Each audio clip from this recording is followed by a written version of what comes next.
roadmap for bilateral ties between India and Russia. Also coming up on the show at 6:30 this evening, you watched our global exclusive with the Russian president. There's been huge chatter about it, and global media, it's made international headlines as we confirmed earlier. It's become a global talking point. We'll run you through some of the biggest headlines that have emerged from that interview. I'm Akshata Nandagopal. Let's begin with the top 10 headlines. The IndiGo crisis is only getting messier. Thousands of flights grounded. Passengers across India are stranded. They're angry. IndiGo has no solutions whatsoever. This is a nationwide outage that's been reported, and IndiGo now has offered full refunds for travel between December 5th and 15th, along with accommodation for affected travelers. But many passengers saying they're left completely stranded, left in the lurch.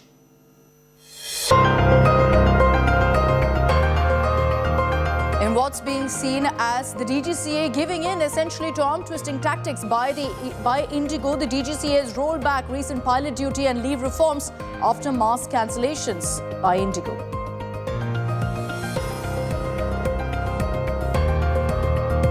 Russian President Vladimir Putin held talks with Prime Minister Narendra Modi at an annual summit in Delhi. Both agreed to diversify mutual economic ties, even as, in fact, America's pressed India to revise its decades-old partnership with Russia. Putin has assured India of uninterrupted oil supplies. Hours after Rahul Gandhi accused the Modi government of breaking tradition of inviting opposition leaders to meet visiting delegations, sources have told India today that both the leader of opposition and Congress President Mallikarjun Kharge have not been invited to dinner organized for the Russian president. Interestingly, Shashi Tharoor is. Following the Sanchar Sathi app uproar, the government is considering making always-on location tracking compulsory for all smartphones. Apple, Samsung, Google are reportedly opposing the move, citing privacy risks. Ahead of the foundation laying of a Babri-style mosque replica in Murshidabad, the Calcutta High Court refused to stay the ceremony but directed the Bengal government to ensure strict law in order to prevent any communal tension. Kerala Chief Minister Pinarayi Vijayan has criticised the Congress for what he called a suicidal alliance with the Jamaat-e-Islami, alleging the group and Hindutva organisations are birds of the same feather.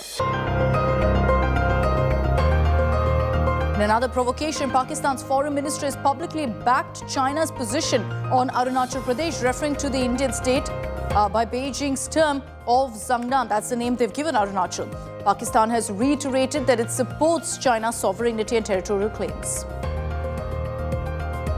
Teen batting sensation Vaibhav Suryavanshi, who drew national attention after making his Ranji Trophy debut at 12, has reportedly become India's most searched personality of 2025 on Google.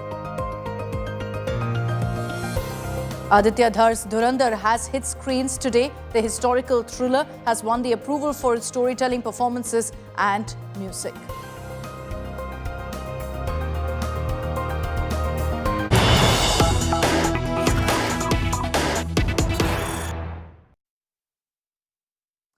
Okay, let's begin with breaking news that's coming in right now. Russian President Vladimir Putin has formally extended an invite to Prime Minister Modi to visit Russia next year for the India-Russia annual summit. Now, there was a lot of talk that this visit would be happening, and now a formal invite has been extended by the Russian president to Prime Minister Modi. We've seen deals, diplomacy taking place in Delhi.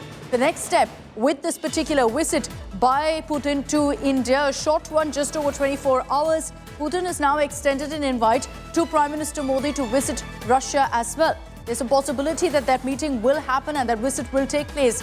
The invite is for next year when there is an annual India-Russia summit. Let's bring in Shivani Sharma for more details on this. Shivani, there was a lot of talk that Prime Minister Modi could be headed to Russia next year. The formal invite has been extended. Any confirmation of whether the Prime Minister will be attending? See, after the meeting between Prime Minister Narendra Modi and Russian President Putin, a joint statement has been issued and a formal invitation has also been given out to Prime Minister Narendra Modi for the next annual India-Russia summit that will happen in Russia. and the confirmation it's soon expected from Prime Minister's office. But we must tell our viewers that this is very important to understand, because the India-Russia annual summit happens to be one of the most important and advanced interactions between both the leaders of both the countries. This is not just bonhomie between two leaders, but also how India and Russia are moving ahead, taking their strategic ties in all issues, on all issues and spheres, ranging from counter-terrorism to space to nuclear energy, the civil nuclear energy, the health, and how keeping the Make in India initiative, how India is collaborating with Russia, and how Russia is now extending uninterrupted fuel supply despite the sanctions from the West and also the United States. So now when the invitation has come, it is expected that Prime Minister Narendra Modi would be travelling, and he can travel to Russia for the next India-Russia summit that will happen in Russia next year. That will happen in the third quarter, that towards the end of the year next year. So we have this confirmation. It could be around August, September is what we're hearing. But thanks very much, Shivani, for getting us those details. I want to cut across to another news break coming in.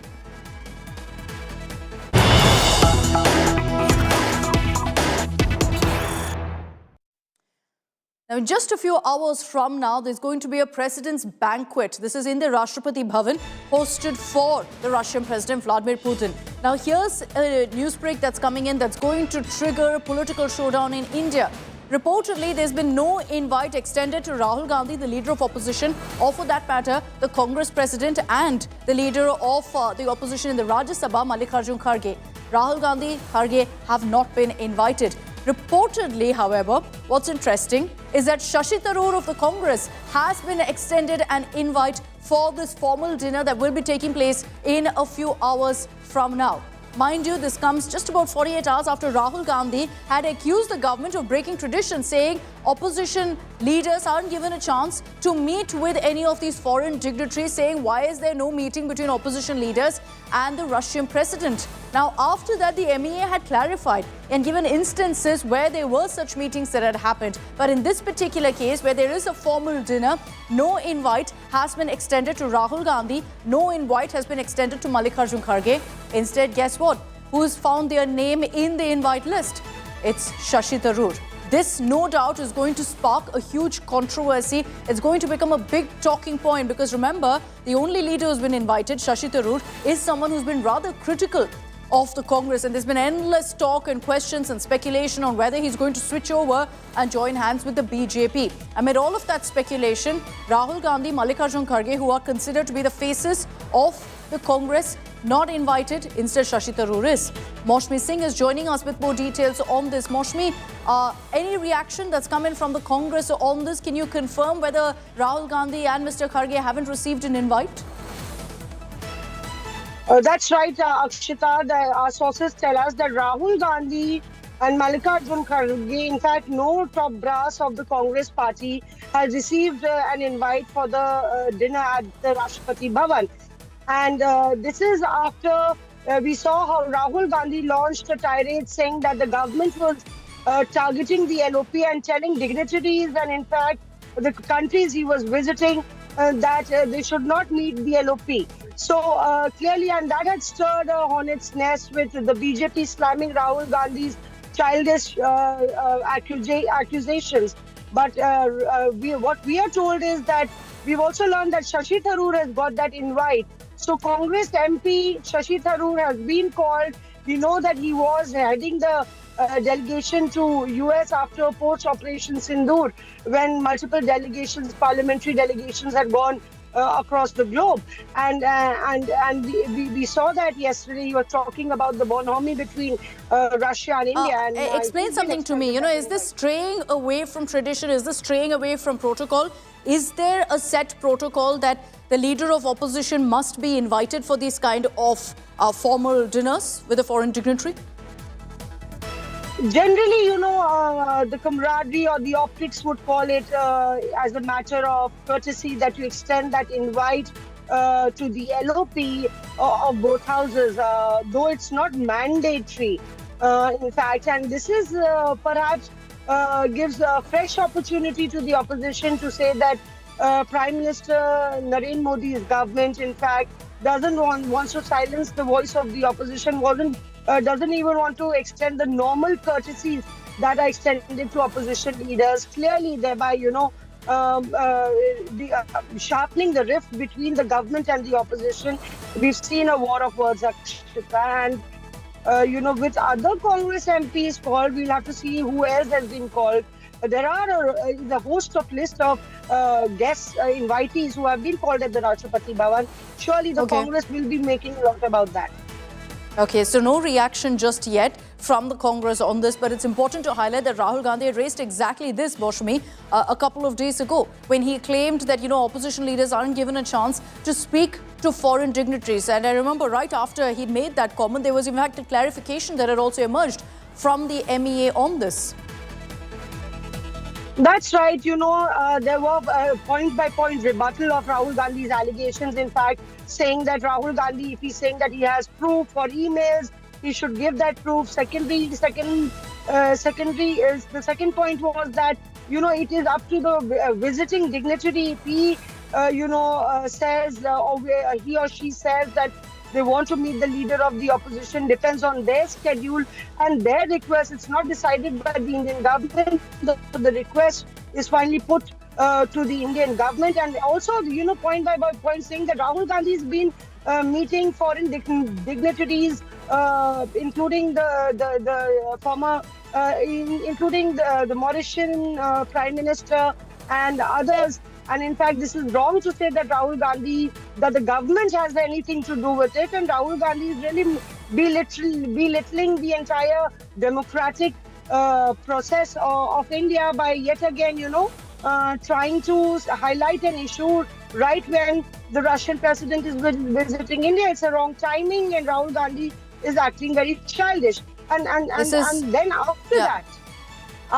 This is no doubt going to trigger, a political showdown in the next 24 hours. I'm sure the Congress is yet to react on the fact that Rahul Gandhi and Mallikarjun Kharge haven't received an invite. Thanks very much, Moshmi, for joining us with those details.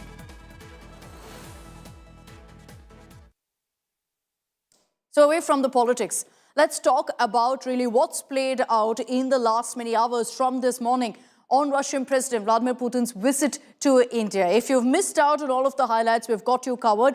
Let's break down for you what are really the biggest takeaways from that visit. Those are some of the images from their day today, from Hyderabad House to Rashtrapati Bhavan to Rajghat.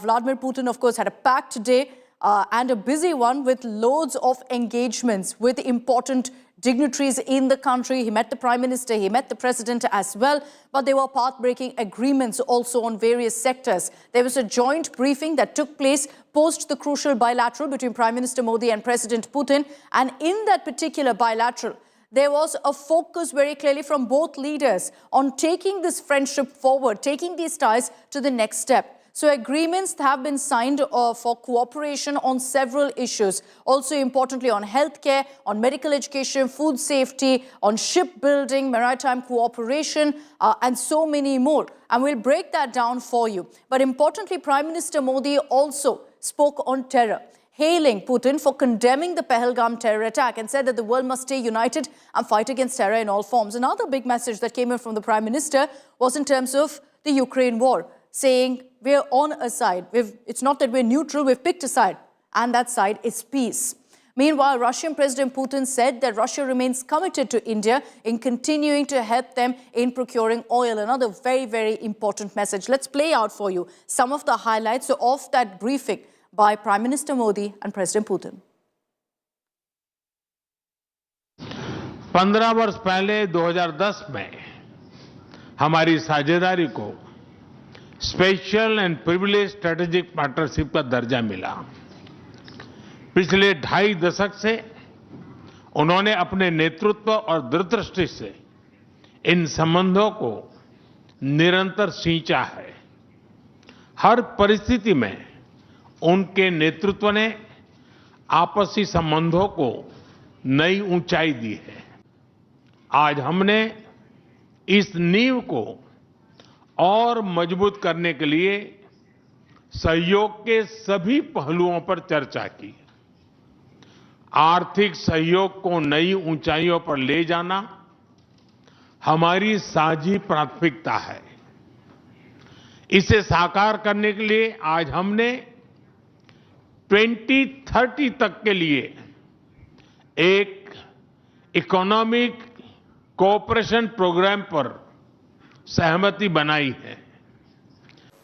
Reform, perform and transform, इस सिद्धांत पर चलते हुए भारत तेजी से विश्व की तीसरी सबसे बड़ी इकोनॉमी बनने की ओर आगे बढ़ रहा है। और 11 वर्षों की इस रिफॉर्म यात्रा में हम न थके हैं, हम न रुके हैं। हमारा युवा talent, technology, engineering, health care, construction, logistics, हर क्षेत्र में ग्लोबल रिक्वायरमेंट्स को पूरा करने की क्षमता रखता है। रूस की डेमोग्राफिक और इकोनॉमिक प्रायोरिटीज को देखते हुए यह साझेदारी दोनों देशों के लिए अत्यंत उपयोगी है। За прошедшие годы нами проделана очень большая работа в развитии наших отношений. Over the past years, we have done a great deal of work to develop our relationship. И по мере развития наших стран, по мере развития экономик наших государств, возможности нашего сотрудничества расширяются. As our countries and our economies move forward, we have more opportunities for cooperation. У нас появляются новые направления.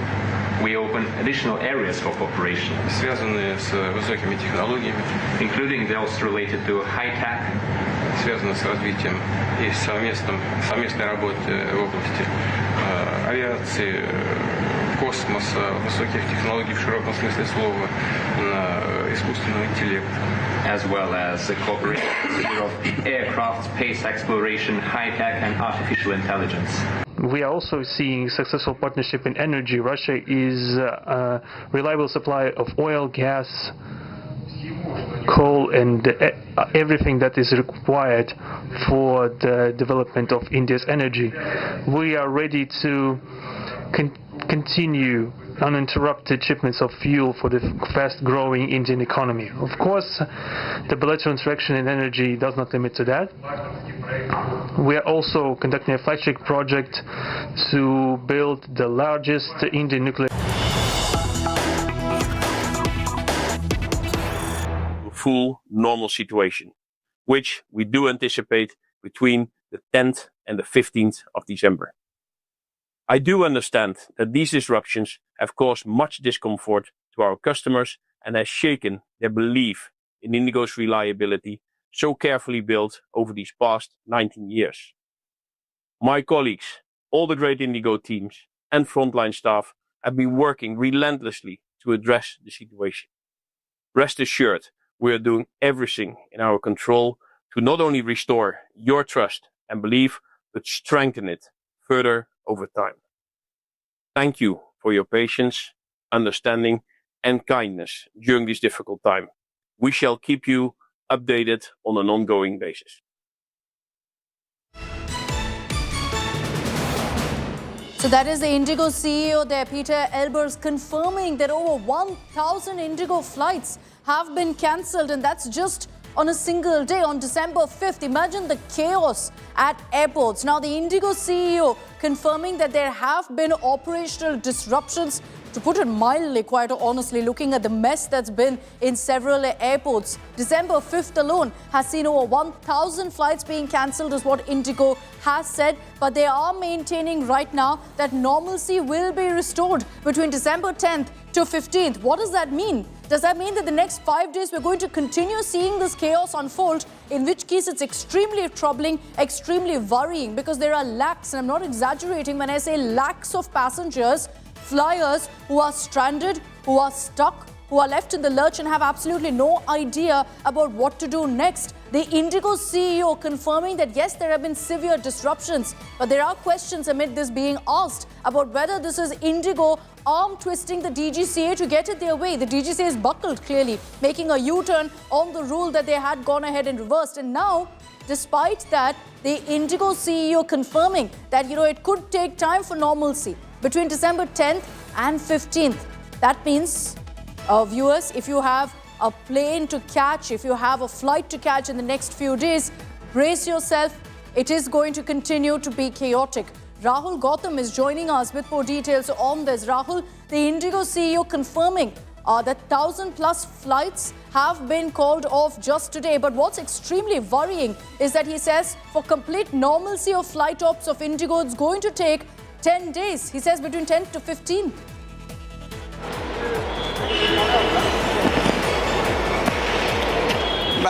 Absolutely, and this is what has come from IndiGo CEO, Mr. Peter Elbers, that over 1,000 flights have been cancelled, and in fact, it's going to take 5 to 10 days more to restore the full normalcy. In fact, he also appealed to all the passengers who have got their flights cancelled not to rush to the airport, as it is putting a lot of pressure on the. Let's play out for our viewers again what the IndiGo CEO said.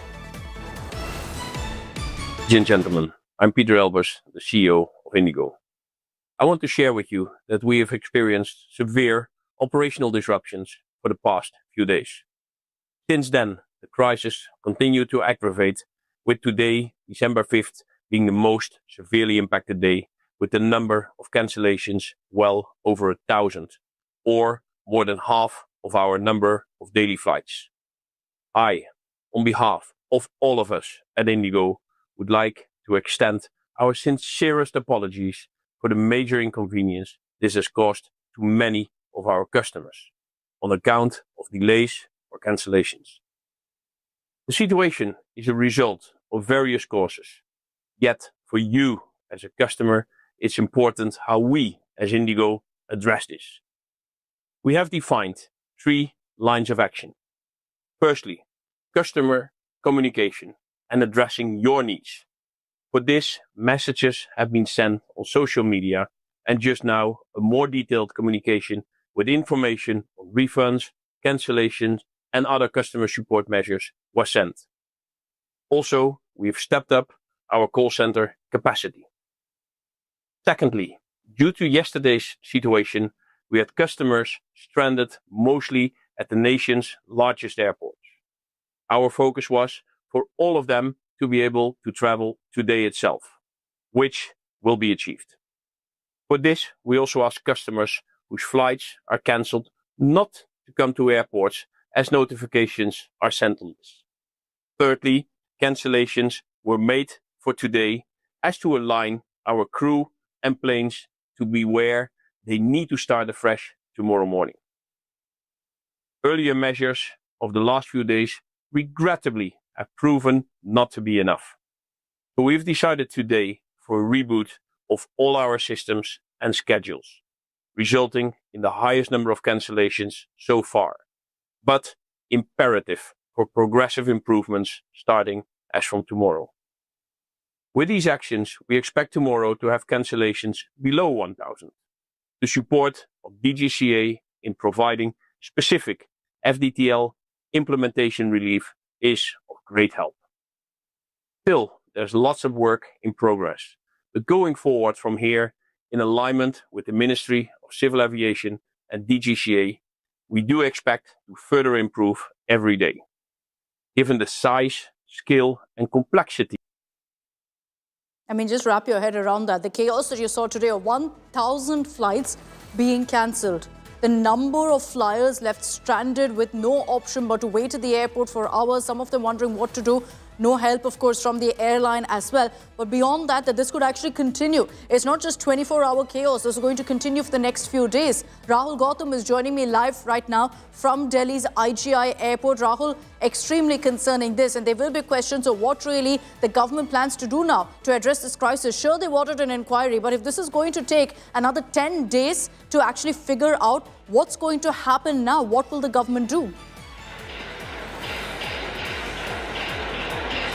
Well, Akshita, I can tell you that it's a double whammy for passengers, given the fact that on one hand you have over 1,000 flights getting cancelled. At the same time, if you have to take an alternate flight, then because of the surge pricing, then you would have to pay a lot more money. In fact, flights from Delhi to Bangalore are costing almost 80,000. And I met many passengers here.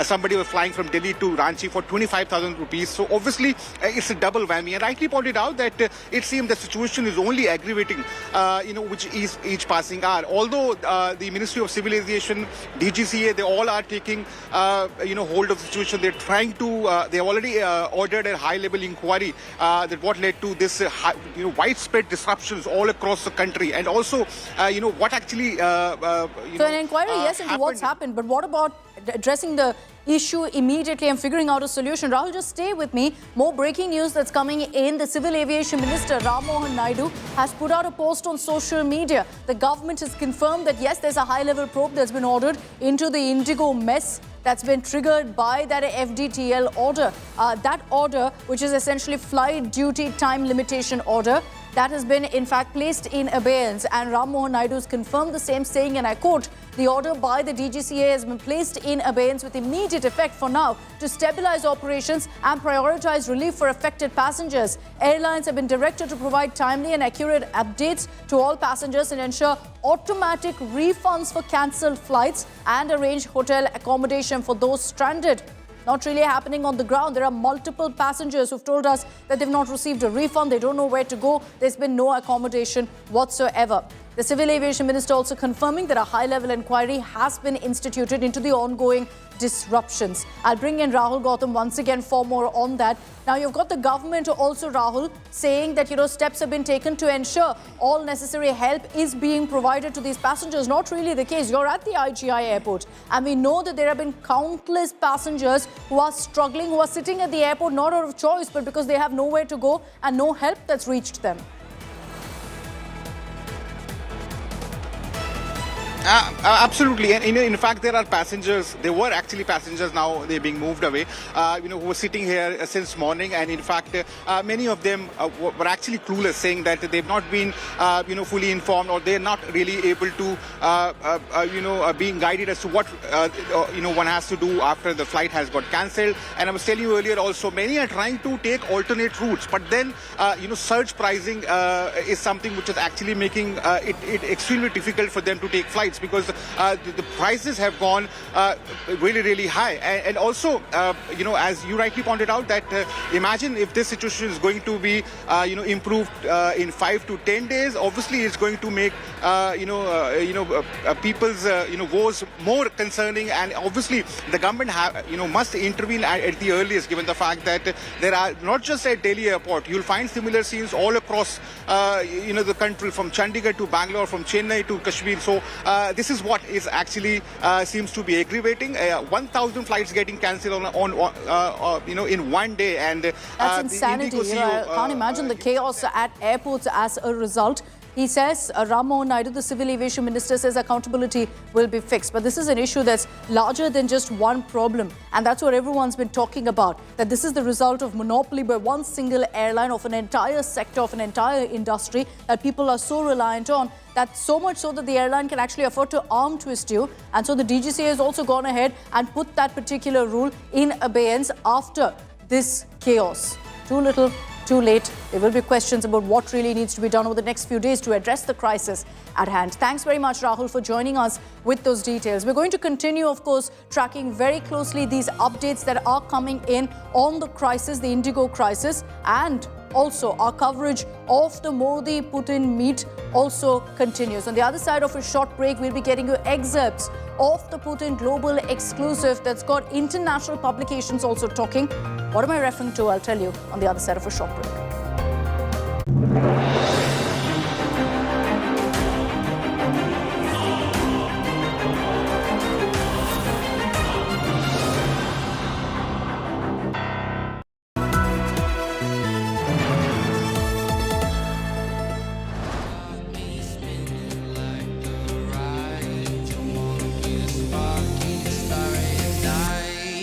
It's the way you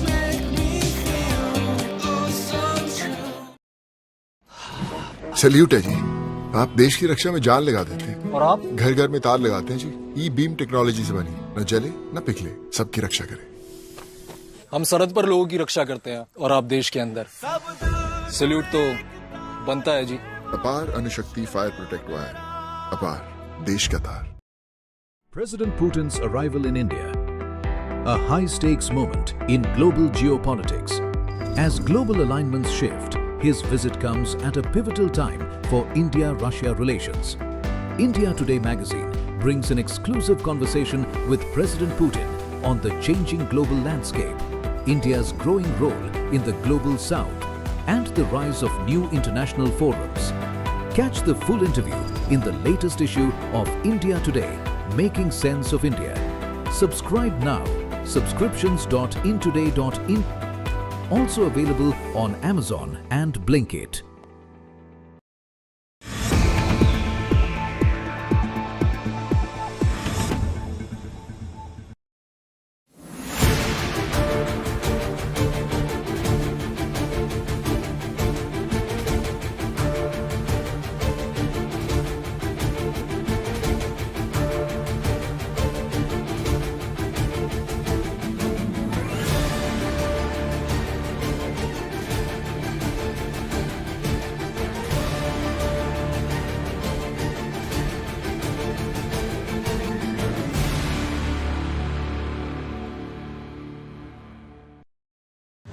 कल से आपके delegation के लोग अनेक मीटिंगों में व्यस्त रहे हैं और बहुत सारे आउटकम के साथ आज हमारी ये समिट आगे बढ़ रही है।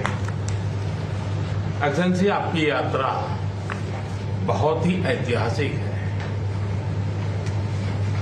2001 में जब आपने कार्यभार संभाला और भारत की आपकी यात्रा पहली हुई, उसको आज 25 साल हो गए और उस पहली यात्रा में ही स्ट्रेटेजिक पार्टनरशिप की एक मजबूत नींव रखी गई थी। मेरे लिए पर्सनली भी खुशी की बात है कि आपके साथ मेरे परिचय को और संबंधों को उसको भी 25 साल हो गए हैं। एक्सेलेंसी, मैं मानता हूं कि ये जो 2001 में आपने जो भूमिका अदा की, एक विजनरी लीडर कैसे सोचता है, कहां से शुरू करता है और संबंधों को कहां तक पहुंचा सकता है, इसका एक उत्तम उदाहरण भारत रशिया के संबंध है।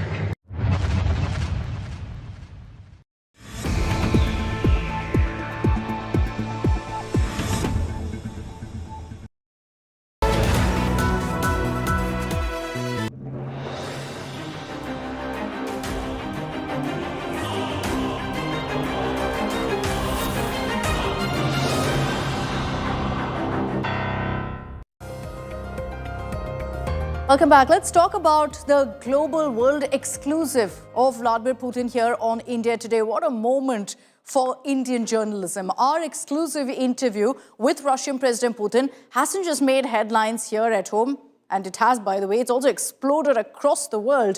Top global outlets are quoting India Today on everything from Putin's equation with Prime Minister Modi, the Ukraine conflict, oil diplomacy, and of course what he had to say about Donald Trump. This shows you that India Today is ensured, the network is ensured that Indian media also reaches the stage where we're talked about globally, that these international exclusives aren't just confined to a few publications, but also is accessed by Indian networks, by Indian media. Those are some of the headlines there for you. On your screen, CNN World, referring to the India Today article, particularly about the Ukraine conflict. Then you have this headline in The Independent, all of them quoting the article, in their article, the India Today interview. Now, The Independent too, writing about what Putin said on the Ukraine war.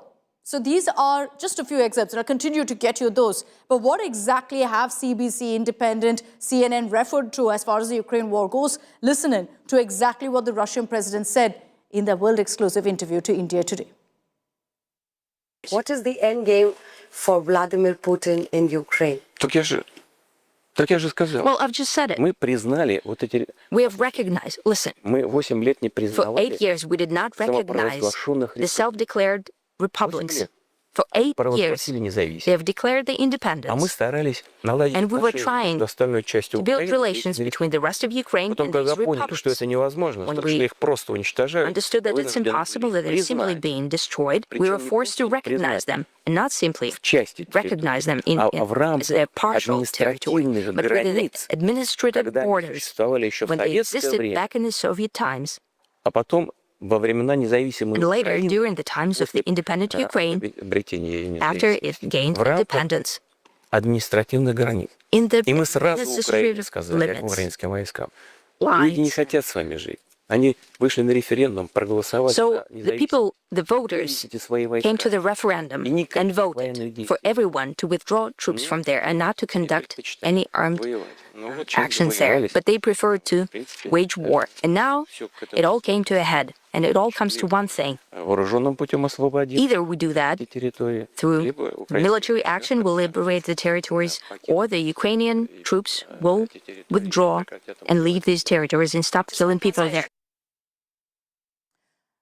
So I understand why you're seeing these kind of headlines really about what the Russian president said. He very rarely sits down for this kind of a conversation, and a freewheeling one at that, speaking about so many issues. And that's something also that many of these international publications, channels have spoken of, about how Putin was so comfortable, spoke completely at ease, addressed every single issue, spoke on every global controversy, even speaking about Donald Trump, speaking about himself, speaking about the oil sanctions and whatnot. I want to bring in right now Geeta Mohan, who was in Moscow, who of course did that groundbreaking interview with the Russian president.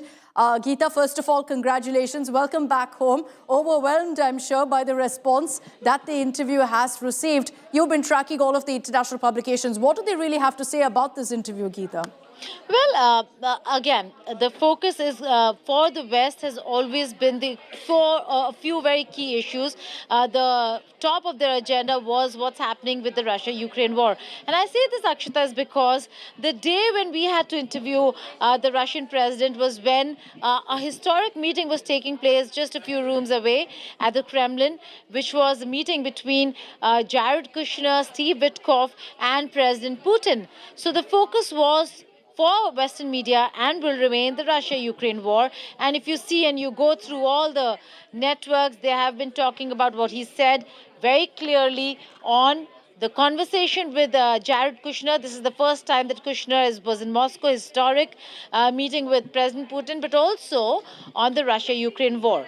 Focusing on a few things, and that has to do with the fact that he has very clearly said that the Donbas region is a non-negotiable. In many words than one, it's a non-negotiable. The territories that are now under Russian control are not going to go back to Ukraine. And that certainly has been a headline in many a publication. But Akshita, also a very interesting conversation that I heard on CNN was that there is a lot to unpack from this interview. And one of the reporters there said, yes, and we have a lot to learn from the India Today interview. Why? Because I don't think President Putin has ever spoken so candidly with any Western media. There's always an explanation, even with Tucker Carlson and his interview, when the focus remained Russia and Ukraine. And he actually went on to say, well, I don't think you know the history. And the first question lasted more than 30 minutes because he was explaining and giving a backgrounder on the war itself and the history of Ukraine and Russia so that it is put into context. With us, that was not the case. And that's why the answers were so direct on what Donbas is going to be, that if that requires military might, Russia is willing to use it. A message very clear to Europe and to America that they'll have to continue investing arms into Ukraine should they think that this red line can be crossed. So that is a part of the headline. And the other very important one was oil and the American hypocrisy, because a lot of them woke up to the fact that America still continues to, after sanctioning the entire leadership, still continues to buy nuclear fuel from Russia and is asking India to stop buying oil. You know, interestingly, and I think one bit that's gone completely viral is when you actually asked Putin about the meeting with Witkoff. And he says, 5 hours it went on. You don't want to hear about it. That part, of course, has got everyone talking about what he really thought. But, that itself tells you the sense of comfort that he felt. What really was it? Geeta, you were there, so you can tell us perhaps better than anyone else. What really made Putin get comfortable, decide that, I'm going to take every issue head on? I know we had a slotted 60 minutes. It went on for 100 minutes. And he's done interviews before. It's not like he hasn't. But this one is very, very unique. He's never really spoken out in this manner or been so at ease, so sure of himself. Well, he was actually quite comfortable. We started with the fact, Akshita, let's just put it how it is. He was going to come to India. And India is a friend. So when we started the interview, we had to focus on his India visit. We are, after all, a publication from India. So the visit was very important to us. But we did not confine ourselves to India. This is one of those interviews where everything that now concerns Russia was discussed, was put in front of him, and he took all those questions in the right spirit. In fact, showed some of his sense of humor too, where when I asked him about the Witkoff meeting and I said, I wish I was, being a foreign affairs journalist and editor of this network, I said, I wish I were a fly on the wall just to know what happened. He said, oh, you wouldn't have wanted to be. You would have been bored if you were in the room. And he laughed and said, I was bored. So that's how funny, that's how funny he was in terms of how comfortable he was. So because we started with the India visit, there was a lot of comfort in what he wanted to talk and discuss. And therefore, after which we saw that, he was comfortable taking every question.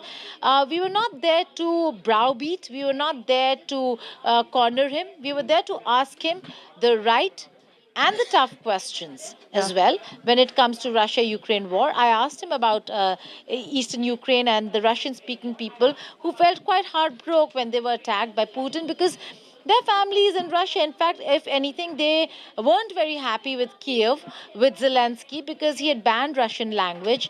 The administration in Kiev has not been as kind to Eastern Ukraine as it has to its own parts or the other parts of Ukraine, and so they were surprised. To which he responded. He had to respond to every question. He did not wiggle out of any of the questions that we put forth. So yes, very comfortable interview, and if you see, very relaxed, showed his sense of humor. But also, these are very difficult times. And in these difficult times, when every country is being bullied by every other country, you try to look for, not me, meaning countries try to look for allies. And over here, I suppose he was coming to an ally nation. Yeah. He was very candid. That was very clear. He was very candid. He was comfortable answering those questions. But I think it was important what you highlighted also, Geeta, that look, this wasn't us or journalists trying to, corner a world leader. This was an interview. There was no attempt to sensationalize whatsoever. And that was evident really in the interview also, that this was a conversation where questions were being asked, straightforward questions on issues plaguing not just Russia and India, but across the world. And it was that honesty, perhaps, that led to Putin also reciprocating in the same manner. But Geeta, you mentioned that it was because of the conversation starting off about the India-Russia dosti that really got Putin in his element and comfortable, perhaps. So let's play out an excerpt of that also for our viewers.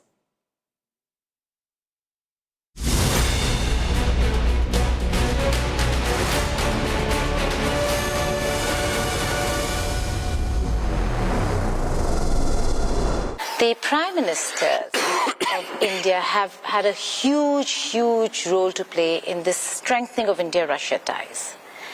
Who do you think, in your span of being a leader here in Russia, really made that difference since you were in power in enhancing India-Russia ties? Which are the Prime Ministers? Well, you have already asked me to characterize other leaders of other countries. I do not think it is very polite. Now we're working with Prime Minister of India, His Excellency Narendra Modi. Indeed, we have very trustworthy and friendly relations. He is a very reliable person. In that sense, I'm speaking very sincerely. India got lucky. He lives India. I'm talking to him and I know him. I hope he won't be cross with me. I'm just saying what I'm seeing and what I'm thinking. It is very pleasant to me to talk to such a person of integrity, you know. And that's number one. Number two, indeed, he's very sincere when it goes about strengthening India-Russian ties across the whole range of areas, especially crucial issues of economy and defense and humanitarian cooperation, development of high-tech. It is very interesting to meet with him. He traveled here, and we sat with him at my residence, and we drank tea for the whole evening, and we discussed different topics. We simply had an interesting conversation, purely like humans.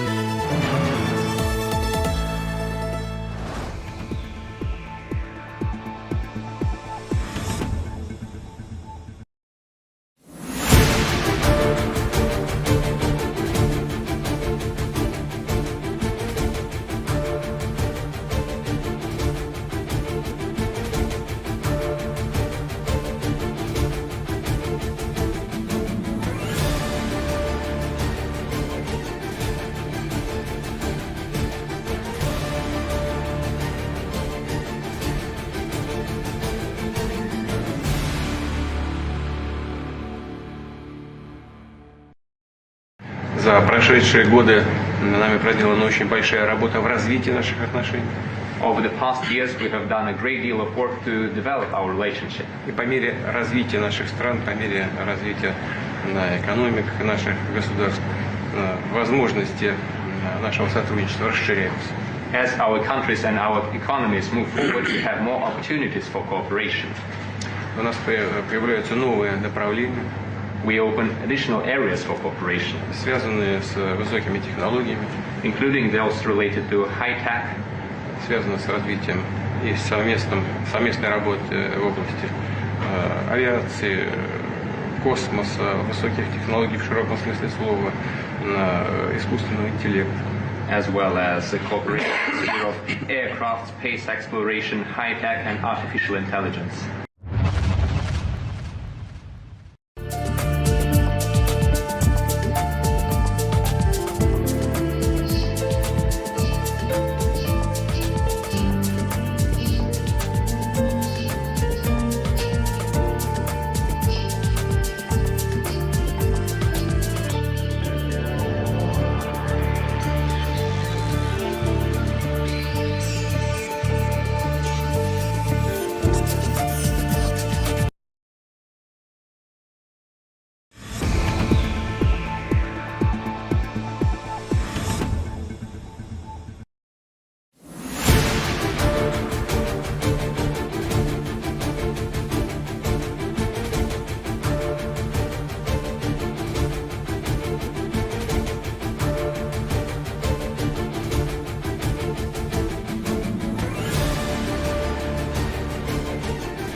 Make your media plan smarter with India Today Live TV on your connected devices. Amplify your brand with 100 million smart internet viewers. To advertise, mail us at sales@aajtak.com. Make your media plan smarter with India Today Live TV on your connected devices. Amplify your brand with 100 million smart internet viewers. To advertise, mail us at sales@aajtak.com.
IndiGo, India's largest airline, has barely managed to fly in the last 3 days.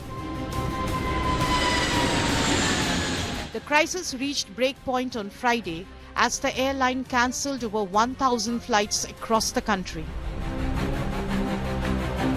Airports across the country are overflowing, from Bengaluru to Jammu, Ahmedabad to Kolkata. At the Delhi airport, distressed travellers broke into slogans after all flights till midnight were cancelled. In Chennai, passengers with valid boarding passes were stopped to the gate with another blanket announcement that all IndiGo flights stood cancelled till midnight.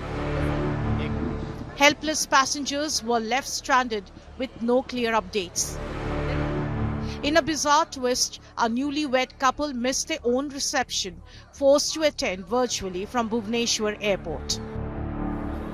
Amid all this, IndiGo says it is offering refreshments, hotel stays, next available flights, assistance with luggage retrieval and full refunds where applicable. The DGCA has issued a fresh appeal to all pilot associations, urging efforts to minimize cancellations as fog season and the wedding travel rush push passenger volumes to the peak. The appeal comes right after the regulator withdrew the directive stopping the airline from adjusting pilots' leave against their rest period. The exemption given only to IndiGo will last till February 10th. But the situation remains volatile and the question refuses to go away. What truly caused this meltdown? Why wasn't IndiGo prepared for the new rules that became effective from November 1st when the deadline was known since February? Either way, the cost is being paid by the passengers. Bureau Report, India Today.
We are also seeing successful partnership in energy. Russia is a reliable supply of oil, gas, coal, and everything that is required for the development of India's energy.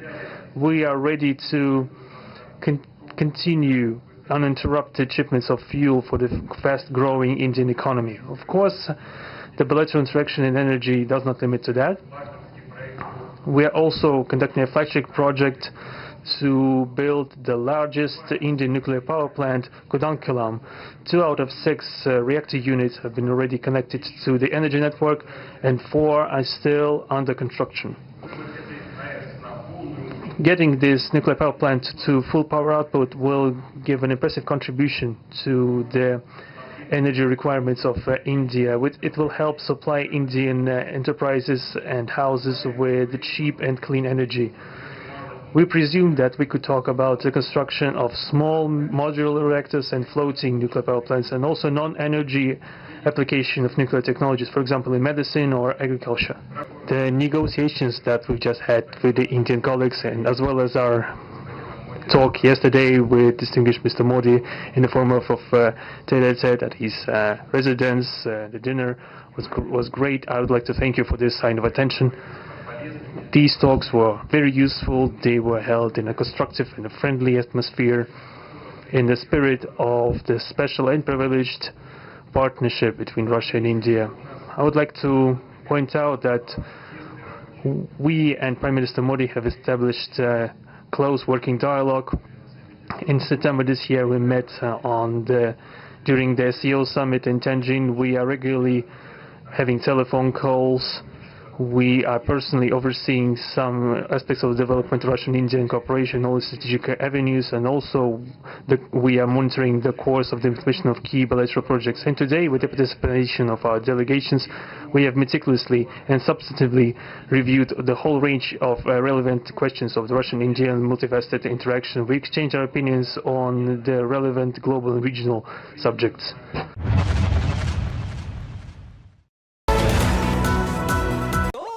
Sorry.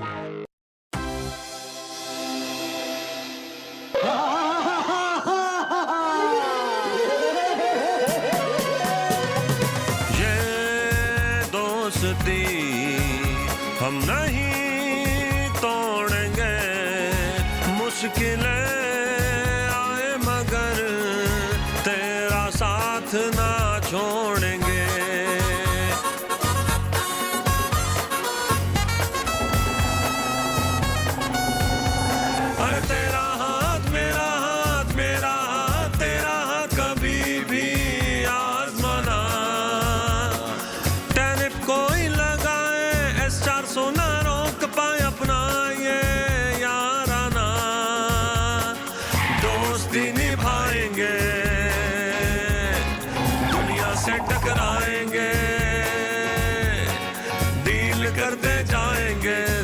में न आएंगे चाहे जो जले। ये दोस्ती हम नहीं तोड़ेंगे, मुश्किलें आए मगर तेरा साथ ना छोड़ेंगे।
Presented by B&W Developments, a legacy of innovation and excellence. Co-presented by Kia, movement that inspires. You are entering the India Today studio, presented by Visi.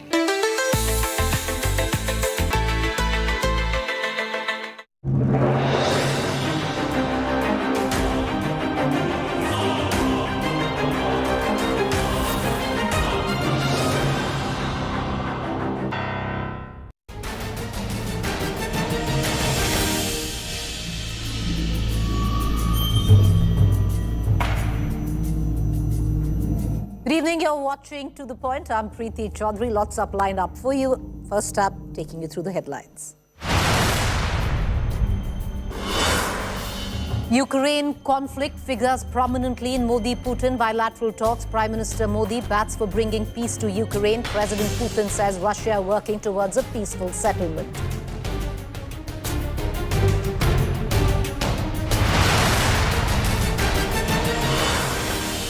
Amidst US tariff sanctions on India over Russian oil, Putin says ready for seamless fuel shipments to India and want deeper collaboration in the energy sector.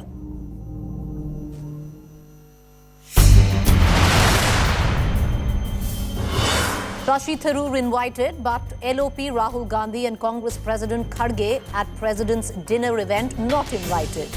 Earlier, Rahul accused government of breaking tradition where diplomatic niceties are concerned.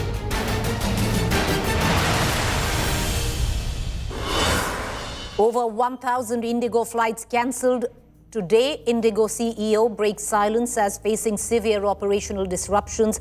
Full operational restoration to take more than 5 to 10 days.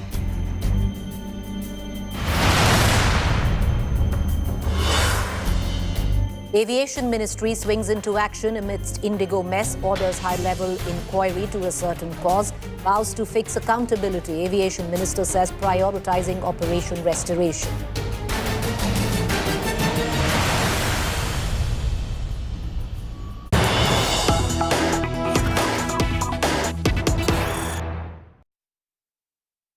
All right, taking you through the latest news break that is just coming in. There seems to be a bit of a political fallout of what has been a diplomatically great tightrope walk which India has walked through the course of the last 30 hours of President Putin's visit. The political fallout, President's banquet for President Putin will start shortly, and it seems that there has been no invite for Rahul and Mallikarjun Kharge. Rahul Gandhi is the LOP. Mallikarjun Kharge is the president of the Congress party, and importantly, he is the LOP where it comes down to the Rajya Sabha.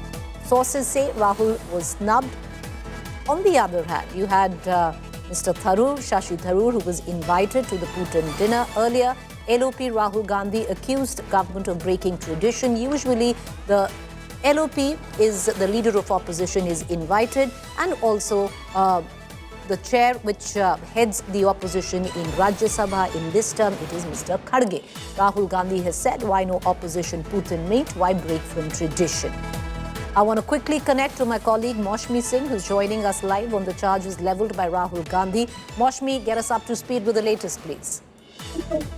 So clearly, Preeti, our sources tell us that Rahul Gandhi and Mallikarjun Kharge, both LOPs of the Rajya Sabha and Lok Sabha, and of course Kharge being the Congress president, no protocol or perhaps courtesy has been extended to them. None of the top brass of the Congress party, perhaps we are told, has been invited for that ceremonial dinner that is being hosted at the Rashtrapati Bhavan. And surely, you know, this is in cue with what Rahul Gandhi has been alleging yesterday, that he had made allegations that the government does not want dignitaries, foreign delegates who are coming to India, or whether he's going on foreign visits, that they should meet the LOP. And we have also learned that Mr. Shashi Tharoor and some other Congress MPs perhaps have been invited for that dinner amongst all the other eminent list of guests. But Maushmi, what are you hearing? Is Mr. Shashi Tharoor actually accepting this invitation at the cost of his leader of opposition and party leader Rahul Gandhi not been invited? I'm sure, Preeti, you know, Mr. Tharoor would not look at it that way. Yesterday also, when he was talking about Russia, in Indo-Russia relationships, he was all praises about it. He's praised Prime Minister Modi's foreign policy many a times and has been a brand ambassador of Operation Sindoor. So perhaps he would like to look at all this in exclusion of what the Congress president or the LOP of Lok Sabha, whether they've been extended invites, and he'd surely make sure that he's there for the optics of it. You know, Maushmi, stay on with us while both of us welcome our colleague Geeta back after cracking what one could suggest the interview of the decade, where President Putin is concerned. Welcome back, Geeta. Maushmi also all smiles there. But on a, you know, we'll get down to the interview that's practically made international headlines. But on this particular issue, Geeta, for someone who's followed foreign policy, especially, what protocol is when it comes down to India. It's not the first time. There is, there's no protocol as such, but there is decency that usually the leader of opposition has been invited. In that sense, there is a drift from what has been tradition, maybe no break in protocol. Well, yes, there is no specific protocol, but what used to happen in the past and what we've seen now missing from the official engagements is the call on by the opposition leader, Preeti. There used to be in the past a call on in the morning by External Affairs Minister, whoever is the visiting dignitary, and then followed by the leader of the opposition. That certainly has stopped and had stopped, and that would be part of the press release. It isn't like it is not part of the press release and it's happening at a private level. No. Meeting with the opposition leader used to be part of the entire release, the advisory, where call-ons in the morning ahead of the official engagements would take place. And yes, External Affairs Minister, as per protocol, would go and call on, but after that, you'd always see leader of the opposition.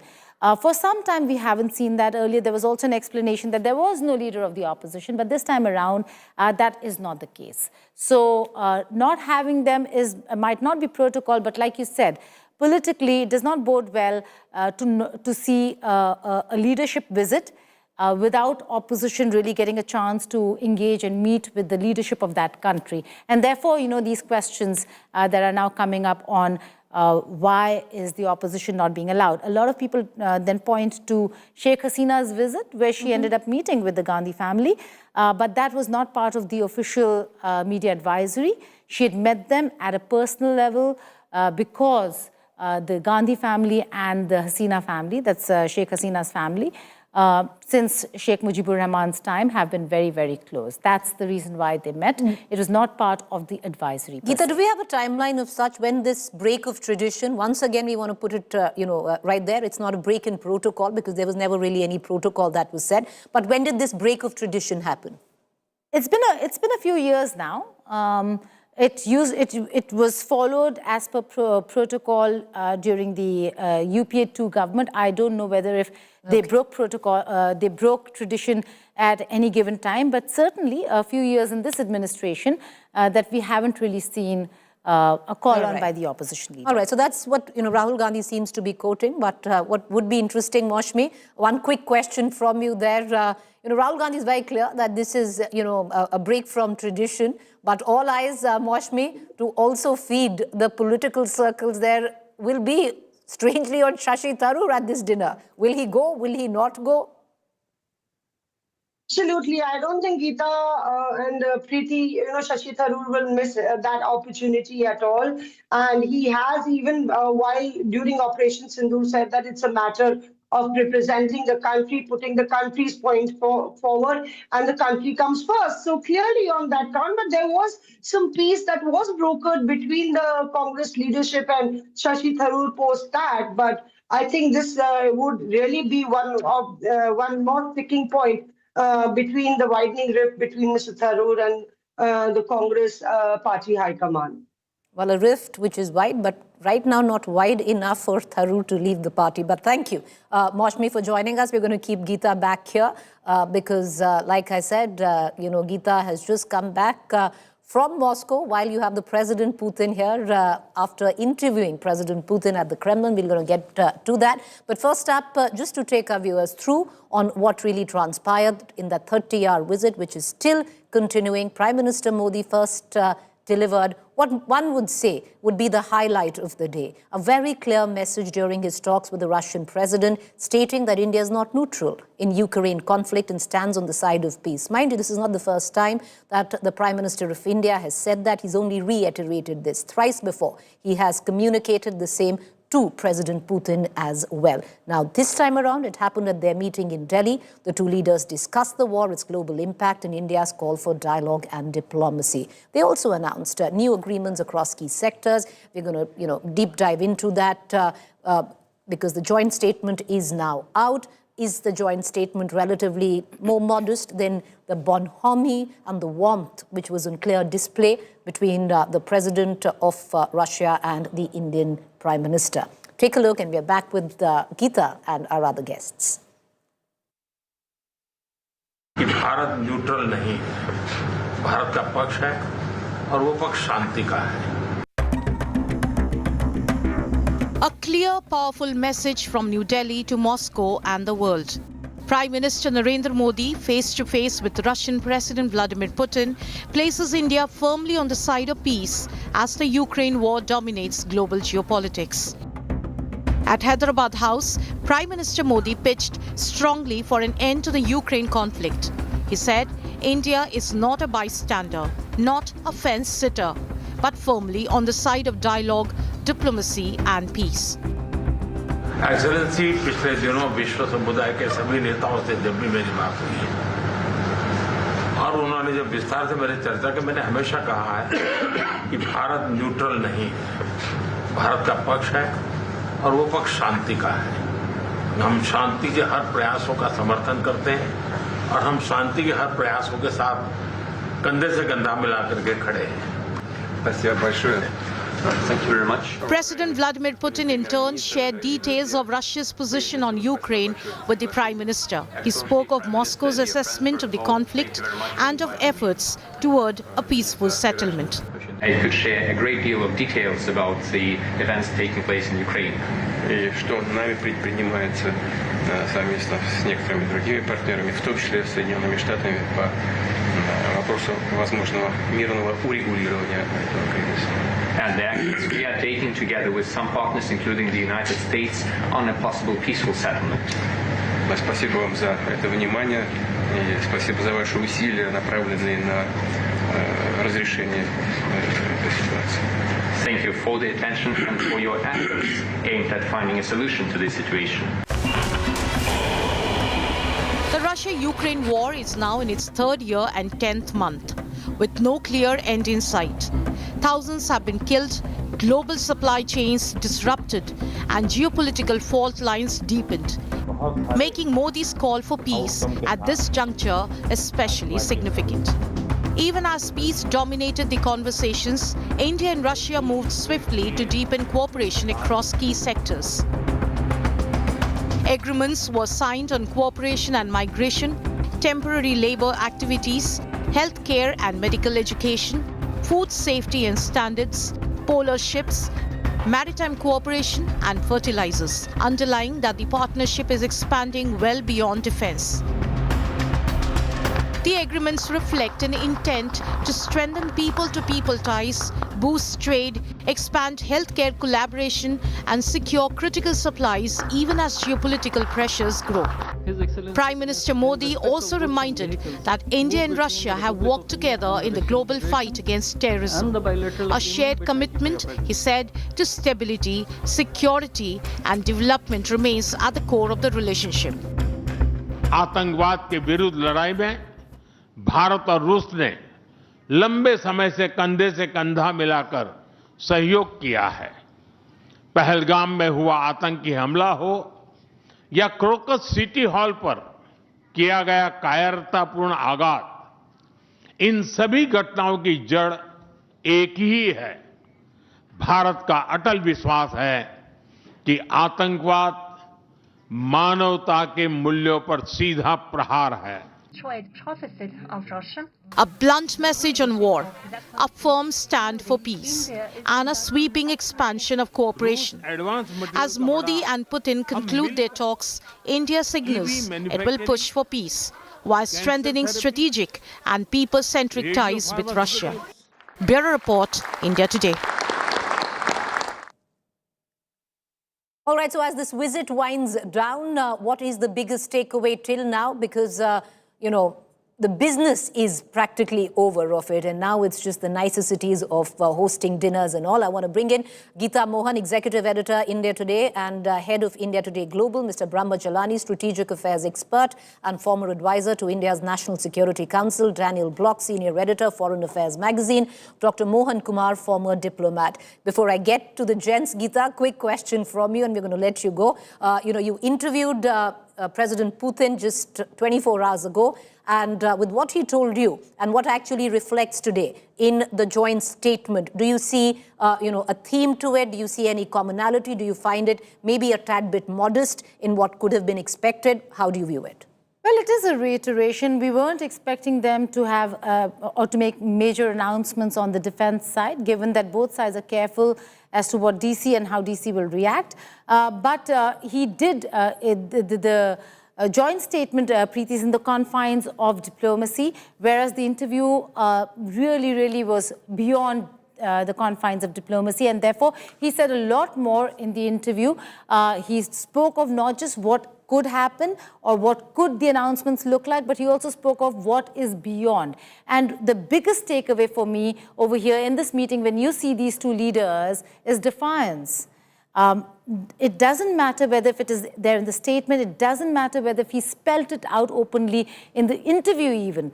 It is about the fact that he said strategic autonomy is paramount to Russia and India, and this meeting that you're seeing today shows screams actually defiance. Well, you're right there, because I think if there is one, one of the big themes of it is that we will not cower down to US pressure, which was said, in not too many words. But Geeta, thank you, for joining us. I want to quickly cut across to our other guests Professor Brahmachalani, to bring you in on this. When you read the fine print of the joint statement, do you find it a tad bit underwhelming or a little modest because the display of bonhomie, the optics very, very strong? Or do you think, this is just the joint statement where oil is concerned, where defense deals are concerned, they don't really make it to a joint statement? Preeti, the most significant takeaway from the joint statement is the tone. The statement emphasized that India-Russia ties are, quote-unquote, resilient to external pressure. This is a message directed at Western capitals, especially Washington, which has taken punitive actions not just against Russia, but of late also against India. In fact, the headline of the joint statement is quite revealing. There's a headline there. Normally, joint statements don't have a headline. But this has a headline which says, a time-tested progressive partnership anchored in trust and mutual respect. Trust and mutual respect are the two key elements that are missing in America's attitude towards India. India's tried and tested relationship with Russia contrasts sharply with America's inconsistent and occasionally punitive policy toward New Delhi. And as Geeta rightly pointed out, that the key word is defiance. Both Moscow and New Delhi are sending a defiant message to Washington. In fact, it's also apparent, the defiance is also apparent from the high-profile economic roadmap that India and Russia have outlined amid growing US pressure on India. That ambitious roadmap is to boost bilateral trade to 100 billion by 2030, that is in less than 5 years from now. The fact is that India needs both the US and Russia to counter China. The constant challenge for New Delhi is to carefully balance its foreign policy between Washington and Moscow so as to underpin India's independent approach to international affairs. Now, this challenge has become tougher because under President Trump, the US has adopted an erratic and even punitive approach toward New Delhi. And the fact that US policy has pushed Russia closer to China makes it even more important for India to maintain good ties with Moscow. Well, you're right there, because we've always looked at, Russia to balance, where the power in Southeast Asia is concerned. And we would be looking at Russia, where geopolitics is concerned, to be neutral at this point of time. But I want to bring in Daniel Block, taking off Daniel Block with what Professor Brahmachalani also said, and my colleague Geeta. How would America view this? Because this will also somewhere down the line underline what has been, widely talked about, that there is a new world order. You have Russia and you have India now coming together with one common theme, saying we are not cowering under the pressure that you're putting on us. Number one. Number two, India also has to walk that tightrope because we have a delegation coming in from the US where we'll be talking trade, hoping that the tariffs be brought down from 50% to as low as a 15%. I think there's a few things happening in the United States right now when it comes to this. First, I should emphasize that this has made news in the United States, but it's not kind of above the fold top of the headline news. So I'm honestly not sure how much attention some corners in Washington, including perhaps Trump himself, are paying to this visit. And part of that is the fact that Trump has a limited attention span and is erratic and seems to be very consumed with pieces of domestic news. I think that among people in the United States who pay close attention to India or deal with India policy, a lot of us are trying to figure out, would this meeting have been different were it not for the approach that Trump has taken? Would it be less friendly? Would the statement have been less effusive in its praise? Or would it have had a similar tone and tenor? Would there have been similar types of commitments? Because obviously India and Russia really do have a longstanding partnership and a longstanding friendship that, again, many people in the United States would like to see India move away from, particularly when it comes to defense.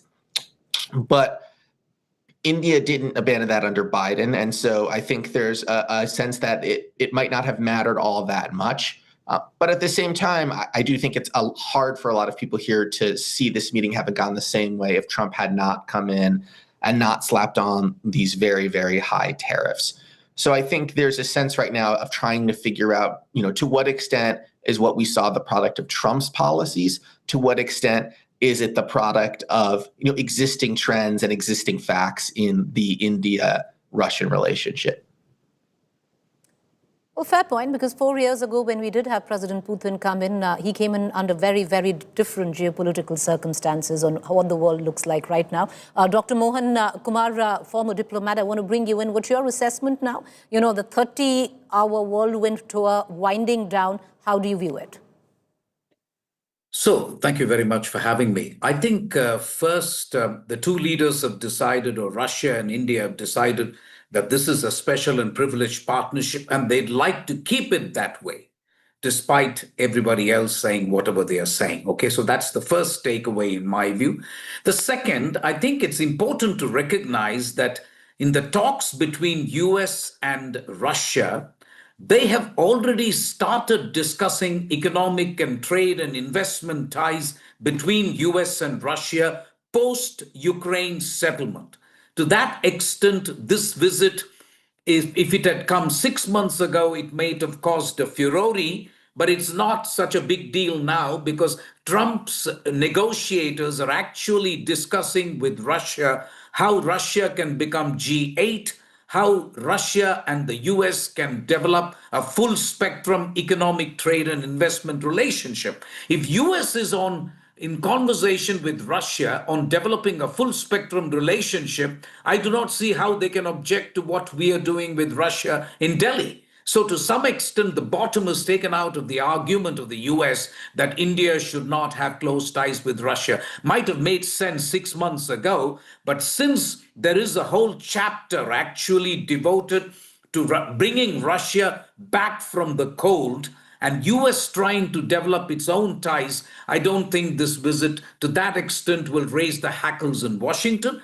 Last point I want to make is that I think it's clear to me after the invasion of Ukraine and what has happened since that Russia has announced itself as a great power. Sure, US and China can say their economic clout far exceeds that of Russia, but on every other metric, it's my assessment that we now have three great powers, whether people like it or not, and that is US, China, and Russia. To that extent, India's multi-alignment policy means that we will have to utilize all the cards, we will have to engage all sides and play the long game, which essentially means that you need to have good relations with at least two of the three powers, which at this point appears to be US and Russia, because China is still a strategic adversary. So I really think deep inside those people who know India well And I agree with my American colleague that there are a lot of people who understand the legacy relationship that India has with Russia. But as I said, the current circumstances are such that I don't think anyone in the US will freak out at what is going on in Delhi. All right, I appreciate all three of you for joining us. Thank you for taking the time out. We're going to just leave it there. We're also going to get in visuals shortly. You have President Putin, who's going to be hosted by the President of India, President Droupadi Murmu, for dinner a short while. Those visuals will come in, but we're going to slip into a quick break. When we return, we're going to pivot to another story which is making headlines today, unprecedented, sadly historic, where aviation history in India is concerned. Over 800 flights have been cancelled by IndiGo just today. We're going to get you details. Stay with us.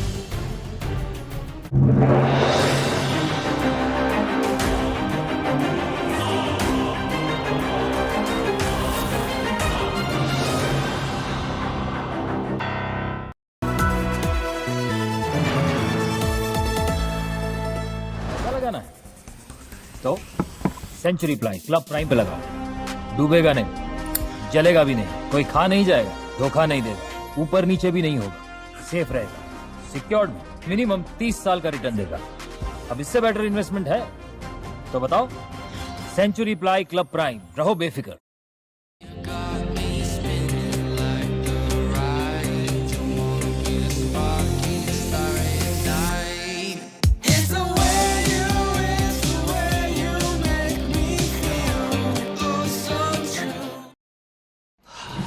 Salute है जी, आप देश की रक्षा में जान लगा देते हैं और आप घर घर में तार लगाते हैं जी। ई बीम टेक्नोलॉजी से बनी, न जले न पिघले, सबकी रक्षा करे। हम सरहद पर लोगों की रक्षा करते हैं और आप देश के अंदर। सल्यूट तो बनता है जी। अपार अणुशक्ति फायर प्रोटेक्ट वायर, अपार देश का तार। President Putin's arrival in India, a high-stakes moment in global geopolitics. As global alignments shift, his visit comes at a pivotal time for India-Russia relations. India Today magazine brings an exclusive conversation with President Putin on the changing global landscape, India's growing role in the global south, and the rise of new international forums. Catch the full interview in the latest issue of India Today, Making Sense of India. Subscribe now. Subscriptions.intoday.in. Also available on Amazon and Blinkit.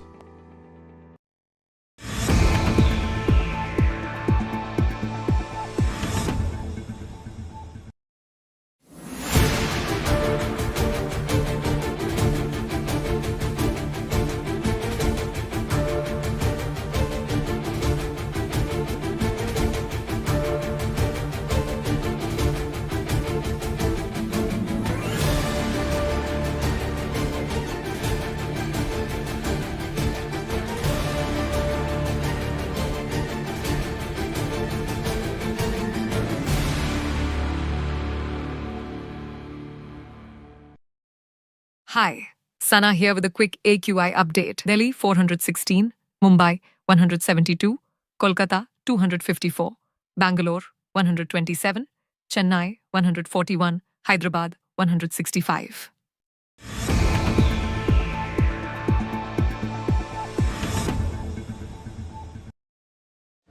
Make your media plan smarter with India Today Live TV on your connected devices. Amplify your brand with 100 million smart internet viewers. To advertise, mail us at sales@aajtak.com.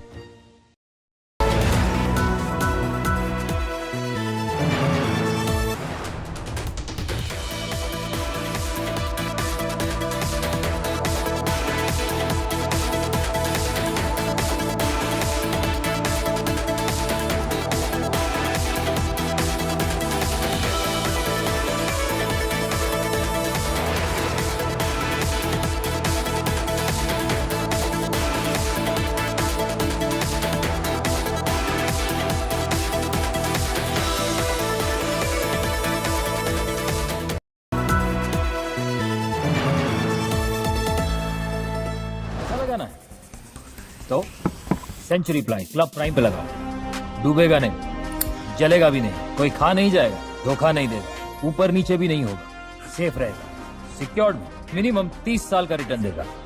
अब इससे better investment है तो बताओ। Century ply club prime, रहो बेफिक्र।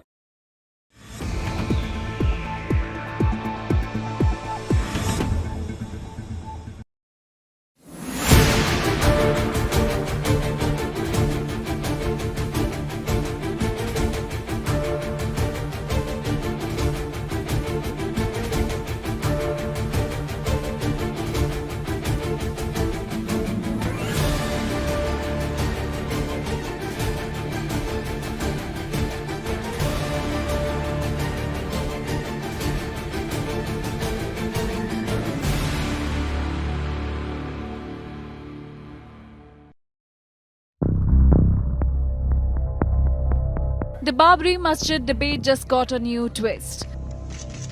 Defence Minister Rajnath Singh dropped a bombshell in Gujarat, claiming that Jawaharlal Nehru once wanted public funds to build the Babri Masjid. But Sardar Vallabhbhai Patel stepped in and stopped it. The Defence Minister added that when it came to the Somnath temple, Patel had no issue because the 30 lakh rupees facelift was fully funded by the people, not the government. Singh called that real secularism. The Congress hit back, calling Rajnath Singh's claim a BJP story with zero evidence, accusing the party of trying to distract the public from current issues. So history, politics and public funds are once again in the spotlight, and as the debate rages on, the big question is, are the claims fact, fiction or political spin? With Mausami Singh in Delhi, Bureau Report, India Today.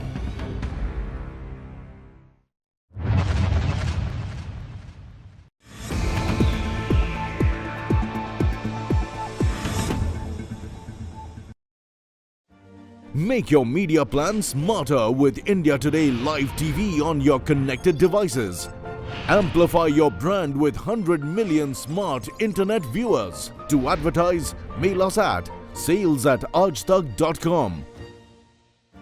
Make your media plan smarter with India Today Live TV on your connected devices. Amplify your brand with 100 million smart internet viewers. To advertise, mail us at sales@aajtak.com.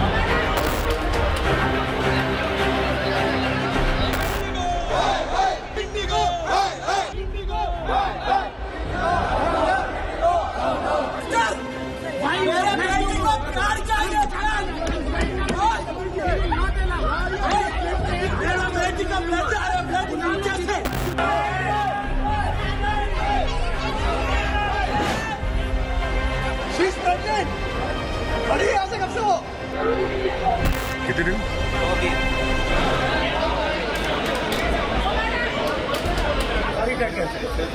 जी बिल्कुल, एक भी flight Indigo की आज के दिन। You don't give us a resolution now. Enough is enough. Please give me one number. अपने staff को बुलाओ पहले तो अकेले। Indigo, hi hi, Indigo, hi hi, Indigo, hi hi, Indigo, hi hi.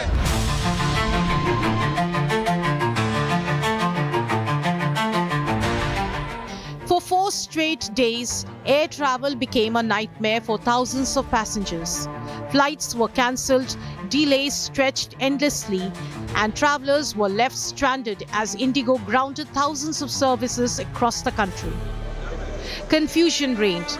Passengers who checked in on time were told their flights were cancelled. Many missed weddings, medical appointments, and international connections. ये देखिए 7:00 पे हमने अपना वो करवाया ticket. अभी सुबह हमारी मॉम का डेथ हुआ। आपकी मदर की डेथ? मेरी मदर की डेथ हुई है। 7:00 टिकट हुआ है और हमें जाना था बागडोरा। मैंने अपने हिसाब से टाइम भी रखवा दिया। अब इनके बाद कोई भी मेजरमेंट नहीं है यहाँ पे स्टाफ के लिए, कुछ भी नहीं। देखिए टिकट क्या बजे हुआ, जब ऐसा बात था तो इस टिकट क्यों करना? हम लोग किसी राजधानी से निकलते कैसे निकलते?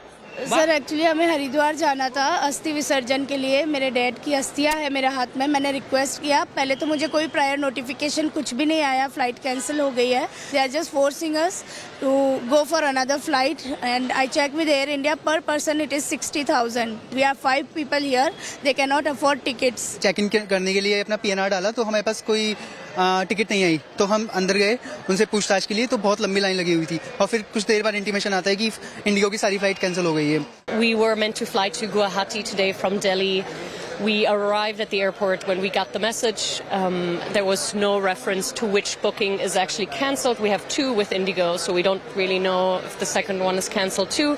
So Across Delhi, Mumbai, Bengaluru, Hyderabad and several other airports, cancellation notices kept appearing. Customers complained of no timely alerts, jammed helplines and chaotic rescheduling. Refunds were delayed, alternative flights were unavailable. Tempers flared.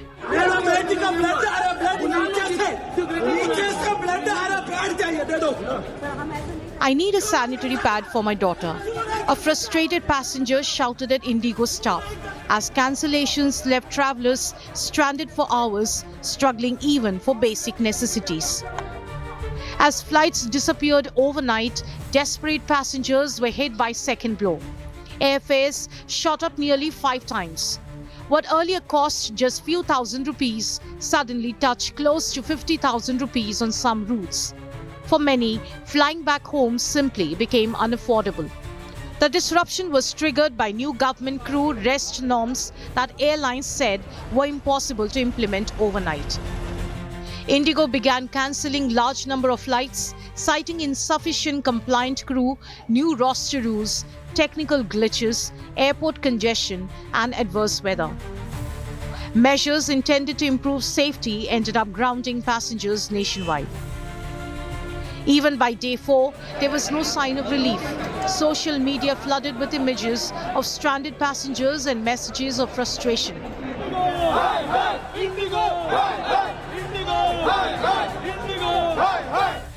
Then came the U-turn.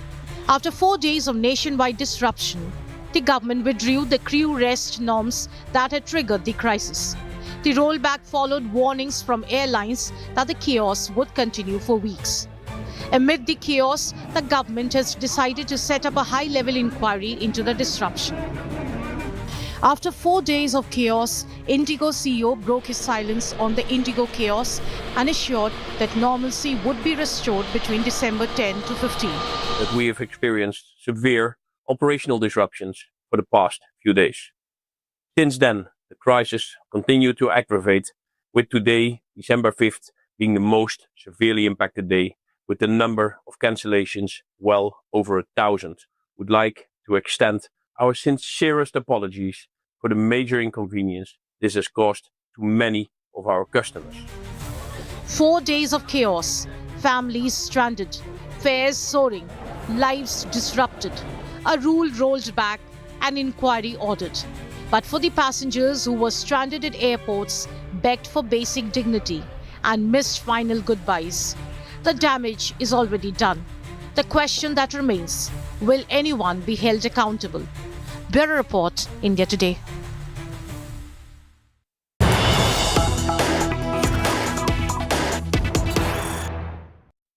All right, a quick update coming in. A high-level probe has been ordered into what is an abject mess. Aviation Minister has said we are prioritizing operations. Airlines directed to provide updates, passengers to be given accurate updates.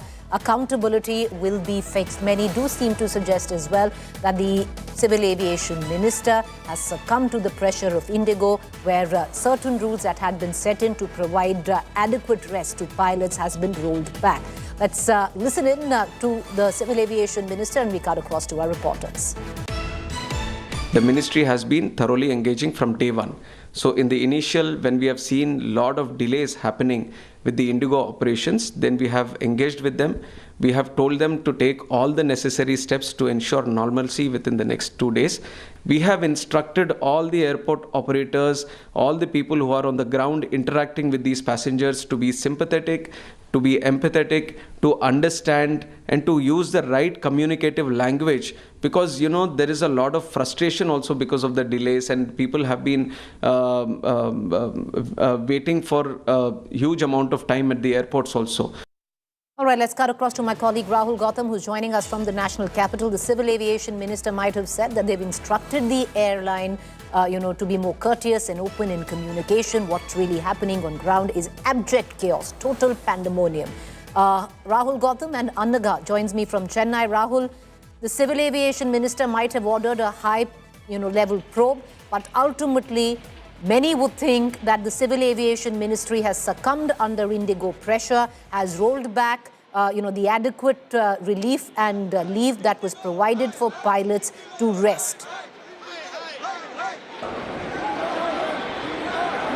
Well, absolutely, Preeti, and this is what many pilot associations are saying, that why are you giving undue favors to IndiGo, who's solely responsible for this widespread disruption that is happening all across the country. Well, I'll show you two pictures. They're going to sum up the entire situation, for our viewers. You can see behind me, that's the information board there. You can see so many flights of IndiGo cancelled, over 1,000 flights cancelled, today itself, and this is only going to escalate given the fact that the IndiGo CEO himself said that this is going to take 5 to 10 days, to restore the normalcy. And I have with me the visiting, team from Karnataka, karate team. These are state players, and they are stuck here.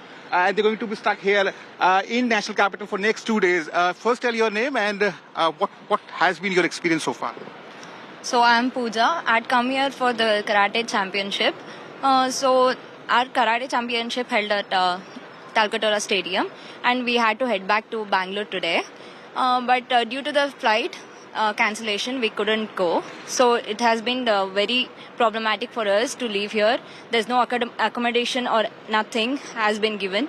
So it's a huge hectic situations going on. Are you going to get a flight after 2 days? That's what the airlines is saying? After 2 days we're getting now. They have actually rescheduled our flight to Monday. Our flight was today at 7 p.m. but it is rescheduled to Monday early morning. And when we asked them, they are telling it like they are not sure if that flight is going to fly or not. So they have just rescheduled it to Monday, but hopefully we do fly on Monday and we reach back home. Okay, thank you. So that is the situation, not just at the Delhi airport, at various airports all across the country. And obviously, this only shows that how difficult it is for passengers. A double whammy for them, given the fact that on one hand you have so many flights getting cancelled, at the same time you have to take an alternate flight, then you would have to pay huge money for that. I myself. Fair point, because what the other airlines have done is, and there are only those many, to go about. Many would suggest, the aviation skies in Delhi reduced to a duopoly, if not a monopoly, is that they have jacked up. They have taken their prices to an astronomical level, trying to make a buck during the times of adversity. This is the time where weddings are taking place, people are going for holidays. There are people who are stuck in tragic times. We had somebody who just lost his mother, unable to get home because the other sector, the other flight, which is an Air India flight, has suddenly gone from 7,000 to 63,000 rupees. Anaga, over to you. What's the report back in Chennai? In fact, we're reporting from outside the IndiGo ticketing counter, and I can hear a lot of chaos. There is a lot of anxiety among the passengers. They really don't know what to do next, because even though the IndiGo has given out a statement saying that an accommodation will be given, there is a lot of uncertainty over this whole accommodation matter. Is it only for passengers who are stranded in Delhi airport, or will it also be extended for passengers who are stranded in other states as well? Because this entire group that you're seeing over here is is asking for an accommodation because they don't really have a place to go to. It's already past 7:40 now. It's going to get late in the night. All of them are hungry. They either want to go home or they want an accommodation to spend the rest of the night. So there is a lot of uncertainty. They really don't know what to do now, and therefore there is a lot of fight that's going on. There is a ruckus that has broken out at the Chennai airport. We really hope and wish that this entire process gets streamlined soon. All right, Ranaga, appreciate you joining us for that quick update. Clearly, the Civil Aviation Minister might have said that things are in control. Nothing is in control across airports where India is concerned. Over 1,000 flights cancelled. All operations of IndiGo have been cancelled where the Delhi airport is concerned. And that's the nerve center where many take connecting flights as well. Joining us this evening, Captain M.R. Wadia, founder, president of Federation of Indian Pilots, Captain Vikram Mahajan, commercial pilot. Captain Vikram Mahajan, would you want to come in and give us a sense of what really is going on right now? Good evening. This is utter chaos. And there's a problem with your audio, sir. We're going to try and correct your audio and come back to you. Captain M.R. Wadia, would you want to take that question? Give our audiences a sense of why we are witnessing what we are witnessing. Yes, let me answer that in two parts. First, let me address the issue of the government and the DGCA, and then I'll address the issue of the IndiGo aircraft. First of all, the government and the DGCA do not know what they are doing, and they're total confusion, because what they're talking of the flight and duty time limitations, these limitations are not meant for the pilots or the crew's relaxation or enjoyment. They are purely on safety grounds alone only. So therefore, when these rules are made, they are based that safety will be protected. This afternoon at the meeting with the Minister of Civil Aviation, he told the pilots that he's already given dispensation to the FTTL. He has no authority to give dispensation on safety issues. Are you going to compromise safety because of some inconvenience to everyone? Safety cannot and should not be compromised at all to start with.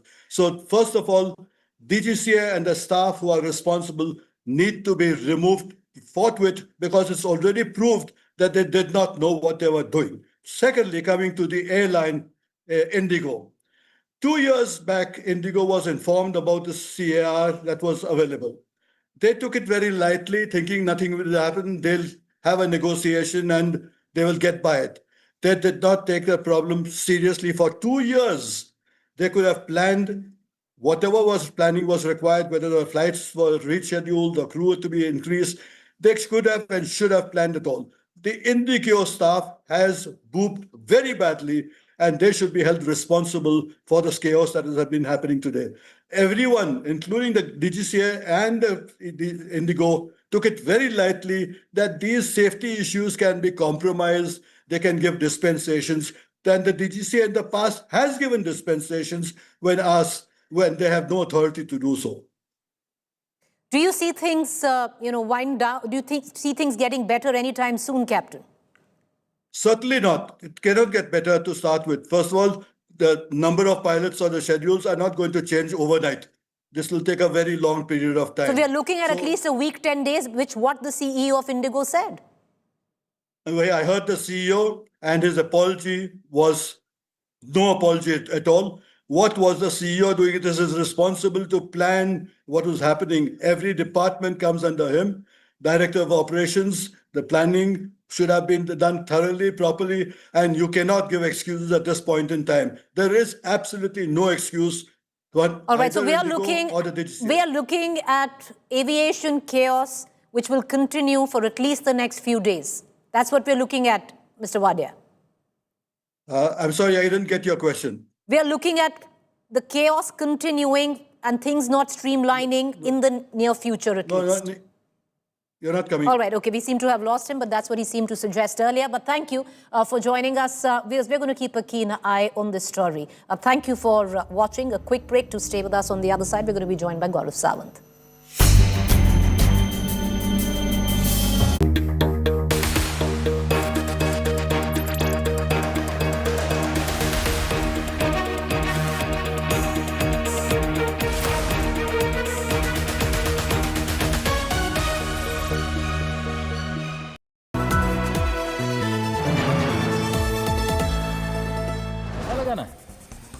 तो century ply club prime पे लगाओ, डूबेगा नहीं, जलेगा भी नहीं, कोई खा नहीं जाएगा, धोखा नहीं देगा, ऊपर नीचे भी नहीं होगा, सेफ रहेगा, सिक्योर्ड में मिनिमम 30 साल का रिटर्न देगा। अब इससे बेटर इन्वेस्टमेंट है तो बताओ। सेंचुरी प्लाई क्लब प्राइम, रहो बेफिक्र।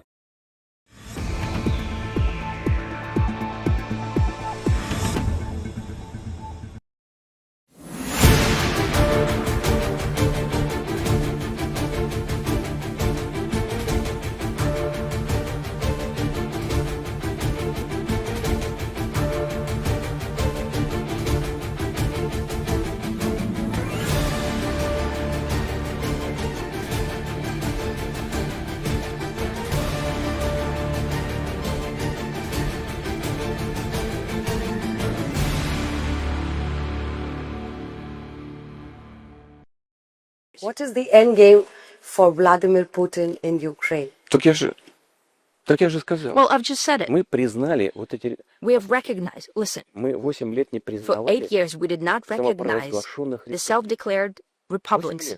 For 8 years, they have declared the А мы independence. старались наладить And we were отношения trying с остальной частью to build Украины. relations between the rest of Ukraine Потом, and когда these поняли, что это republics. невозможно, When что we их просто уничтожают, understood that it's вынуждены impossible, that были they're simply признать being destroyed, we were forced to recognize them, and not simply части recognize them в рамках as their partial territory, административных but within the границ, administrative когда они borders существовали еще в when they советское existed время, back in the Soviet times. а потом во времена независимой And later, Украины, during the times of the independent Ukraine, обретения after независимости, it gained в рамках independence, административных границ. in the И мы сразу Украине administrative сказали, limits, украинским войскам, люди не lines. хотят с вами жить. Они вышли на референдум, проголосовали So за the независимость. people, the voters, Выведите свои войска. came to the referendum И никаких and военных voted действий. for everyone to withdraw troops from there and not to conduct any armed Воевать.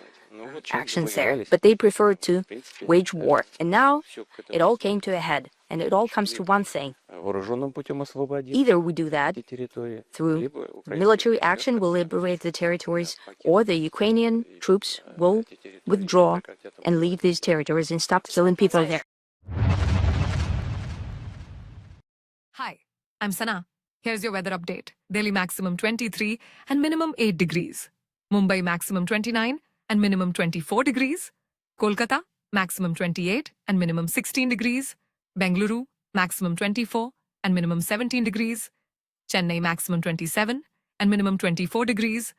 Hyderabad maximum 27 and minimum 18 degrees.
Make your media plan smarter with India Today Live TV on your connected devices. Amplify your brand with 100 million smart internet viewers. To advertise, mail us at sales@aajtak.com.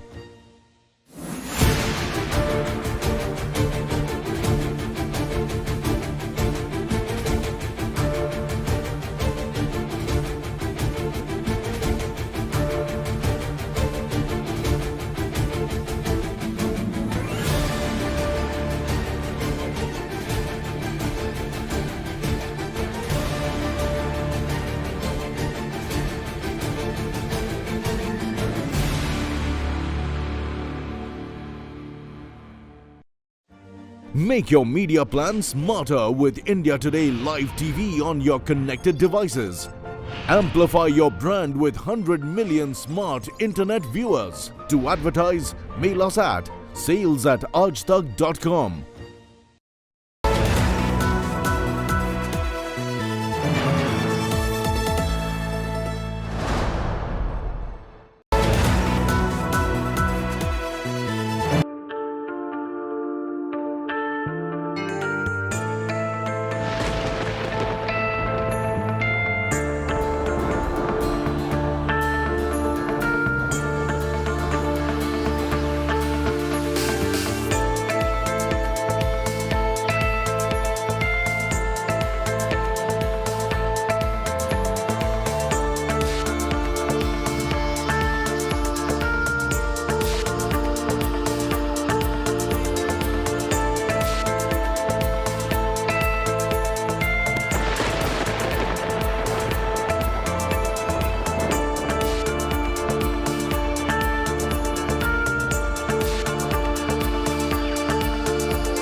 Sorry.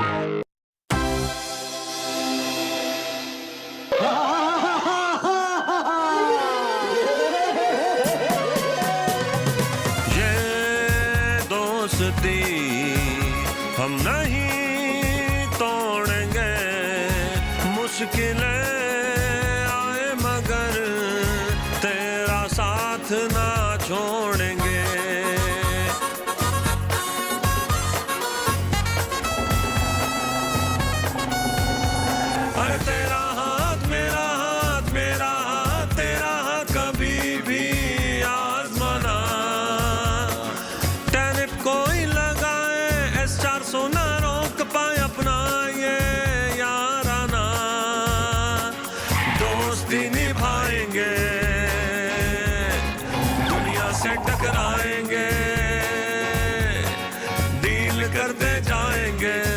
में न आएंगे चाहे जो जले।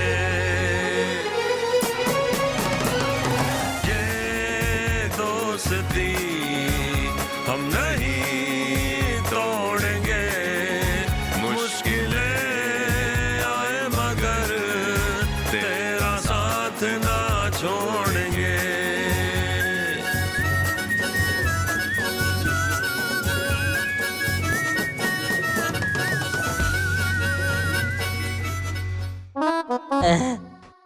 Co-presented by Century Ply Club Prime. Raho befikar. Co-presented by Hind. Thermals for all. Bade aaram se. Co-powered by VZ, a true smart TV that has it all.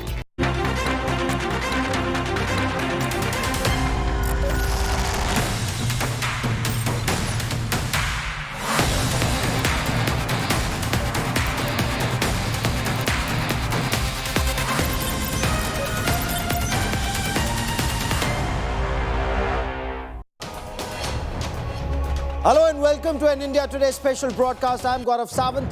Prime Minister Narendra Modi has described the India-Russia relationship as the Dhruv Tara or the pole star. A star that guides this relationship. And as we talk about this, let me quickly take you to Rashtrapati Bhavan. The Russian President Vladimir Putin has just arrived at the Rashtrapati Bhavan for the state banquet, and President Droupadi Murmu is hosting President Putin and the ministers with him, his official delegation, for the state banquet, for that official dinner. And this is the last leg of President Putin's visit to India. After the state banquet, he flies back to Moscow. But this is important. This is the grand finale of a very, very important visit, and of course the relationship between India and Russia. I quickly want to cut across to India Today's Shivani Sharma joining us with more on this. Shivani, a befitting banquet, the last pit stop, if I may, before the president flies back to Moscow. Key takeaways from this visit and what happens at the banquet now? See, Gaurav, the banquet has been hosted with special delicacies and love between India and Russia. There's a blend in these delicacies which also involve the Kashmiri Wazwa and also Russian delicacies out here. Tri-services band playing out Russian as well as Indian music out here. President Droupadi Murmu has welcomed Russian President Putin out here, and the dignitaries are being served. And when we talk about the key takeaways, Gaurav, this has been a tremendous 29-hour-long meeting that started right when Prime Minister Narendra Modi reached the airport to welcome his friend, President Putin. And since then, the engagements are on. The conversation started back then. And before he leaves, a banquet has been arranged beautifully to wrap this visit, because this is an important visit. The whole world is looking at this, and the way the joint statement and the press statements came out, there is a 70-paragraph joint statement that has been released. Okay.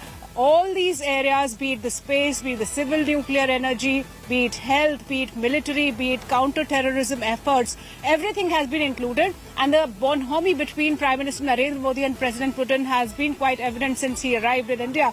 And also, formal invitation for next year's India-Russia summit has also been extended to Prime Minister Narendra Modi. So there are around 150 The focus this time, Shivani, very clearly remained on taking this relationship forward on the economic and trade aspect, not so much defense. Yes, there was talk about space and civil nuclear energy, but more about mobility, space, pharmaceuticals, dairies, fisheries, greater access to the Russian market. So there's a lot that both India and Russia can take away from this meeting. Gaurav, when it comes to defense, the strategy of India has changed, especially after Galwan. We are more producing ourselves, and Atmanirbhar Bharat has been the mantra. Self-reliance has been the mantra. So when it comes to defense ties, certainly there has been a decrease in what India has been importing from countries including Russia. And certainly when it comes to trade ties, last year also there was an increase of 12% between India and Russia's bilateral trade. But now a new target has been set for 2030 that comes to $100 billion between India and Russia, and that not only includes defense but many other spheres, be it the education sector, the health sector, the AI, innovations, a lot more. So India and Russia are opening up tremendously in various sectors, and defense, though there is a certain discussion that the deals will be sealed in the coming time.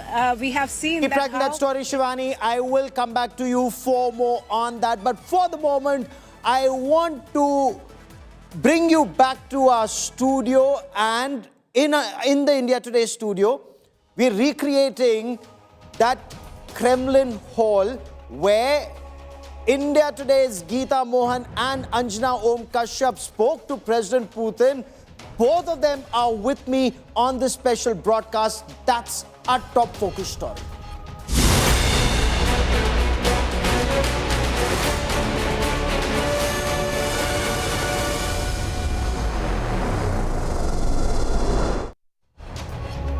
So on India First, I want to begin this conversation with two superb journalists, two of India Today and Aaj Tak's finest, and what a scoop, Geeta and Anjana, spectacular. truly, truly spectacular. Anyone would, give an arm and a leg for what, and more for this scoop. But let's dive straight into this. What was that experience like? Geeta and then Anjana. What was this experience like? This Catherine Hall. Catherine Hall. So tell me, what was it like? So it's called Ekaterina Hall, and I'll start with with where we are standing right now, Gaurav, because when we went for the recce and we were looking at all these places, you see on the left-hand side where the curtains are, is exactly where a carpet is laid and a table and chairs are put, and that's where most of the interviews happen, including Tucker Carlson's interview. That was where it happens. And then our team went in, and our group managing editor, production, Samakya, was leading the entire production of this interview.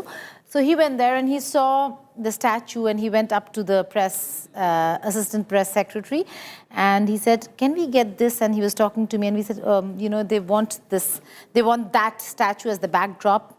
Lo and behold, it symbolizes a lot. Yes. It's a female warrior symbolizing Russia, 2 women journalists interviewing Putin. It just fell in place in terms of symbolism.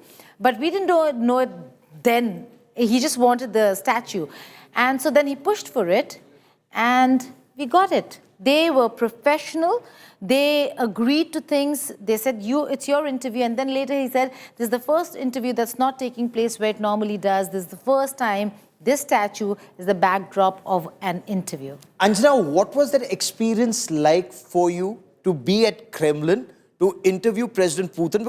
And you knew every word that he'd say, the whole world was watching. Absolutely, and that is how we opened the entire interview, talking about 2 old friends who were meeting, and probably they would share a lot of warmth and everybody would be, uncomfortable about it. But the best thing was that we were interviewing him before his India visit.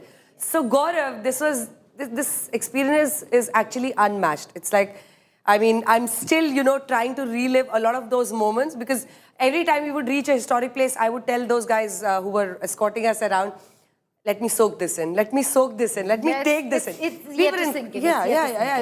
You're in Kremlin. And the point is that what we need to understand, Gaurav, is that a lot of mystery and enigma has been built around Vladimir Putin. Oh, absolutely. He has been portrayed by the Western media like a bloodthirsty czar kind of a person who wants to build his empire again. See, the Russia-Ukraine war has to be seen in perspective. Prime Minister Narendra Modi sat next to him and said, we are not neutral, we want peace. So India's stand is absolutely clear on that, and that is what all of us think. But I do feel that, he's been portrayed in a certain way that Kremlin is something that nobody can pierce through, nobody can go inside. Behind the Iron Curtain. No, we were told we could shoot inside.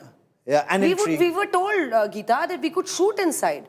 So they were okay with it. Like, there were some parts like where his house was, because that's super high security. Otherwise, important parts where there were many... In fact, the second time when we were there, Jared Kushner and Steve Witkoff, they were holding a meeting with Putin a few rooms away.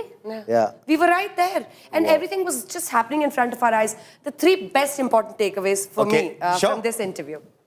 Number 1. Kremlin has always been portrayed as this massive iron curtain that you talked about. Everything hidden, nothing comes out, no cameras allowed. That entire, you can say, that image absolutely broke. Absolutely broke. It's like KGB agents everywhere. I was walking in every day, 3 Maybe days. they're there, but at least they were not stifling us. 3 days, like continuously. And then at the end of it, I told those guys that, you can give us a place to live here now, till you don't give us the interview. So it was that nice. His team was so perfect, immaculate with all their arrangements. There would be a person waiting for us outside Lenin Library and this entire Kremlin place. They would escort us in a car, get all our cars checked and our passports checked, equipment checked. And even the RT-PCRs or all the tests that were done, because we were sitting in very close vicinity with the president, everything was done, everything was arranged by them. They were very forthcoming, and they were also looking forward to this interview, which makes me come to the point that Russia also values, and in these times, they also need India. And if he openly said that I want to bring an import expo there and try and tell my people what they can buy from India, so he was actually trying to hit certain notes. That you need jobs. That interview you with need India business, Today, you need jobs. We're here. And at least with India Today, he knew there was no agenda that was being peddled. There were no half-truths or absolute lies like the West. Gaurav, he was so relaxed. Yeah. Also no holds barred interview. No holds barred. We They were didn't not ask you told, for questions. No. They didn't. They asked us for broad areas because the president has to be prepared. In fact, after his meetings got over, Gaurav, we were told that all his engagements are over, and now he's going to just get briefed and prepare himself ahead of the interview. And that was about 3 hours from when the interview actually started. That's how prepared he came. Without the questions, just the fact that we gave them broad areas. When we were discussing, we said, okay, do you want specific areas? They said, no, we do not want. We just want, we don't want specifics. You can ask him whatever you want to. We just want areas so that he knows what you want to talk about. And within that realm, he'll answer whatever. So it was a no-holds-barred interview, truly so. And the translation, because your questions were in English and in Hindi, real time. Real time. That was a first for us. Fantastic. It was a first for me. It was very, very easy. It was, but you had to concentrate a lot. You had to, because there were times because you picked up our questions from his answers. When we are like that, you know, like somebody's saying something and we have 10 questions in our mind. So when he said Witkoff, I was talking to Witkoff in the other room. I said, you weren't talking just to Witkoff, there were two of them. Mr. Jared Kushner as well. So he says, two versus one. So, you know, somehow that symphony fell in place. We said, you know, and again, you know, if we talk about takeaways, sense of humor. I asked him about his meeting with Jared Kushner and Steve Witkoff, and I said, I'd love to be a fly on the wall, given that that's my beat. He said, oh, well, you wouldn't have wanted to. It was rather boring. 5 hours, I was bored. Imagine for a president to say that. I mean, but that's the closest he ever got to saying something which could land him in a problem with US. Otherwise, he was very careful. He was very careful, is my reading. But and he's supremely confident. He knows what he wants to say, Anjana. He wants to, you know, what he wants to convey. And he has an end game in mind. Three points which will convince you about this. When I asked him about that energy thing, he was very clear. He said, US is buying nuclear energy from us. And they want to tell you not to buy oil. About hypocrisy, oil. Second, I don't want to go to G8. We've looked at each other like, you don't want to enter G8? Because no. Those were the reports. See, everything is about reports, and we were debunking those reports, which is why international media, including CNN, said there's a lot to learn from the India Today interview. Because you keep putting these, you know, articles out about how Putin is pushing for G8, and when I asked him, he said no. He said no, I don't want to. And the third thing that I was talking about, so these 2 points where his sense of clarity on issues was very clear. The other was USSR. When we categorically asked him, she asked him about reintegration. No, she asked him about disintegration, and he had a perfect answer for that. And then I said, what about reintegration? Because that also media keeps citing, and a lot of European countries say, oh, we are next. If it's Ukraine, we are next. He said, I have no such interest, because it will change how the composition of Russia culturally and religiously. That's again something very important. You know, he's big on history, on civilization, and he sees himself, quite like Prime Minister Narendra Modi, as somebody who's there to bring about a change for the betterment of his country. Well, he does think Russia is foremost when it comes to how he's thinking, decisions he's taking, and policies he's making. He is doing what he thinks is right for his country, and which is why when we were asking him questions, he focused on strategic autonomy. Yes, he did. Something that India keeps talking about, Gaurav. And he respects Prime Minister Narendra Modi for that, Anjana. Oh, he was slipping this every little opportunity that he had. He would slip in the Indian growth story. He was like, this is not the India of the 70s. So I think whatever time he took to concentrate on the interview, he put all that focus on how to describe India, the India that exists today. So that was very interesting. He would talk about Narendra Modi all the time. Like, my question was, how do you characterize Trump? He said, I do not want to characterize a colleague. But when it came to Prime Minister Modi, he was just so enamored by him, and probably also because he values this relationship a lot. And I mean, imagine 100 minutes of an interview. Who's doing this? He did it because it's not that something happened suddenly. It's because the Russian president has a clear view about India. He wants to penetrate every Indian household, and he knows that the Aaj Tak India Today group can do it. He picks on us, and then we are there in front of him, and he gives us a, like she's saying, no holds barred interview, and he's so relaxed. Look at him. Yeah. You talk to him about his KGB days. I asked him. She asked him which CIA or K, and I'm getting the maximum responses on these questions. People are like, and Mossad. I mean, you know, he mentioned it himself. He mentioned Mossad. It was absolutely. I think two things this will do for Putin as well. It is big for us, and it also puts Indian media on a very important platform in the world. Yeah. And all this Western media that has dominated the entire narrative for years and years, we've, you know, kind of put forth. We bring out facts, and only facts. And you asked him tough questions, both of you. You didn't spare him on questions that the world would want answers to. The Russian origin people in Ukraine. And Kiev, and what he had said on Kiev. I said, you've said it's the mother of all Russian cities. So what did you mean by that? But the best thing is that what he do for Putin is that the maximum reviews I'm getting now is that in this conversation, a leader and a man came across to them. They're thinking कि वो ऐसे बात करता है, he shakes hands with people, he talks to people, and he's so relaxed with you. In fact, the But BTS I also was want very to ask interesting. what Anjana was saying when she spoke about, you know, this interview. Why was it important to give it to an Indian network, and why is it important that India Today got it, Gaurav? Is because it's not just penetrating every Indian home. It's about telling the world that we do not need Western media to sound legitimate and credible. Yeah, we don't crave legitimacy. No, I'm talking about Russia. That they can give it to an Indian network and be heard everywhere in the world. True. So we have made a mark where we did not focus just on India. We focused on every question that concerns Russia when it comes to the world. We asked him tough questions on Trump. We asked him about Russia, Ukraine. We asked him about Gaza. We asked him about Israel, Palestine, AI, Gen Z, Iran, Gen Z, the Gen Z protests, Afghanistan. No, but recognizing the Taliban. Geeta, let's do something else now. Let's ask Gaurav what was his favorite part of the interview. What was your favorite part of the interview? What was your favorite part, Gaurav? Every bit of it. In fact, I had the privilege of listening to it, the whole thing, including the conversation later that happened. And considering I've reported both from Russia and from Ukraine, like you, during the conflict and after that, I know where he's coming from and where he's trying to get at. The West may not understand, and especially when he says what he said on Donbass. And that's where I wanted both of you to respond. Such clarity of thought that when the war started, or the special operations as he puts it, Donbass is something that he wanted. Donetsk and Luhansk, no getting rid of that. No, and you've reported and from Crimea. there, on either side, by the way. And Crimea. Yeah. Donetsk, Luhansk, and Crimea. Because Crimea goes without saying, there is no way would he have ceded that. It was jointly operated, right? He said, but to the word annexation, he said, no, we didn't annex it. It was ours. It was ours we are just saying, we are just claiming it completely is because there is a threat to Russian national security, and Crimea is the only warm water port that Russia has. So, absolute clarity. I think the interesting part of this entire interview prep was also, Gaurav, that I and Geeta were, you know, very clear that we want proper symphony between us, you know, a flow of questions, but we had also prepared in anticipation of what he would answer.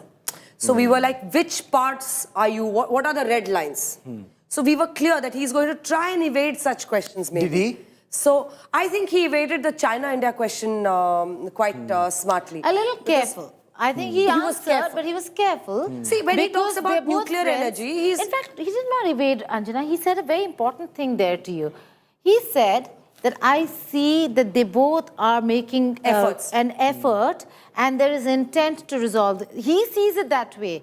Because also there must be... Why I say he evaded that question is because my question was not in the context of Russia interfering in the Indo-China, whatever differences we have. How do you see it? My question was that you want RIC. You are saying you don't want to go to G8, but you went to China, and now you're coming to India. You obviously want RIC to be together. But if these two need to be together, then there needs to be some kind of peace at the borders. And then you are always walking on tightrope because you have to balance the two. You went to China, now you're coming to India. Also to ensure that the Chinese hegemony that's happening in the Russian market today has to somehow be balanced.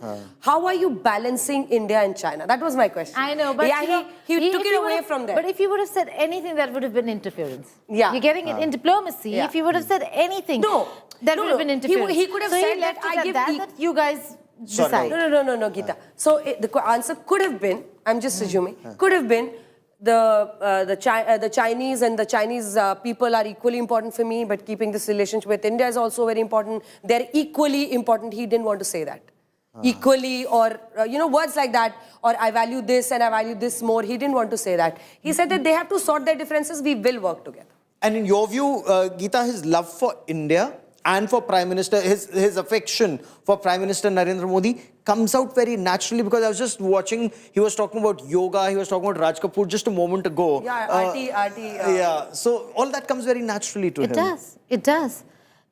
He has engaged India through prime ministers, through through governments, and Prime Minister Narendra Modi has been at the helm of affairs at a time that has been most difficult, turbulent, and testing times for Russia.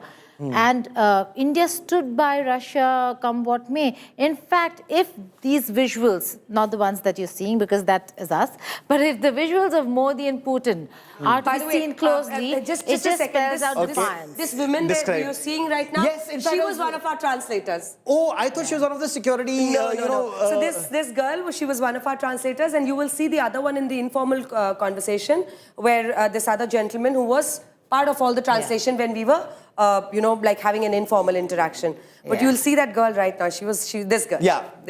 She was our English woman translator. So what used to happen? Interpreters. 20 minutes. Yes. 20 minutes of interpreters. Yes. Oh yeah, because they have to concentrate so much on every because they have to word. write also. And they write. Then they write, and they're real-time writing, doing it. So they take 20 minutes. They take turns. Great.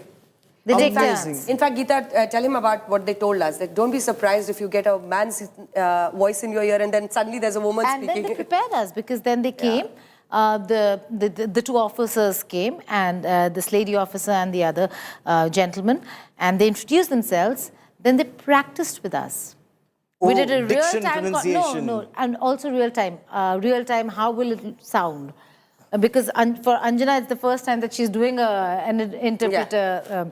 So they practiced with us. Wow. Where somebody was sitting, answering our questions, and we were getting it. We were getting the interpretation so that we were completely prepared before we go into that interview with the president. Amazing, amazing. And on that question, if I may, because Anjana, I want to come back to the question on Ukraine. The whole world wants an answer to what next in Ukraine. America wanted an answer. Absolutely. And his thinking is very clear in that conversation with you, absolutely. Even off the record. Absolutely. I think off the record, we didn't talk much about Russia, Ukraine. But I think in that very answer, his stand was very, very clear. He's there and he's still there.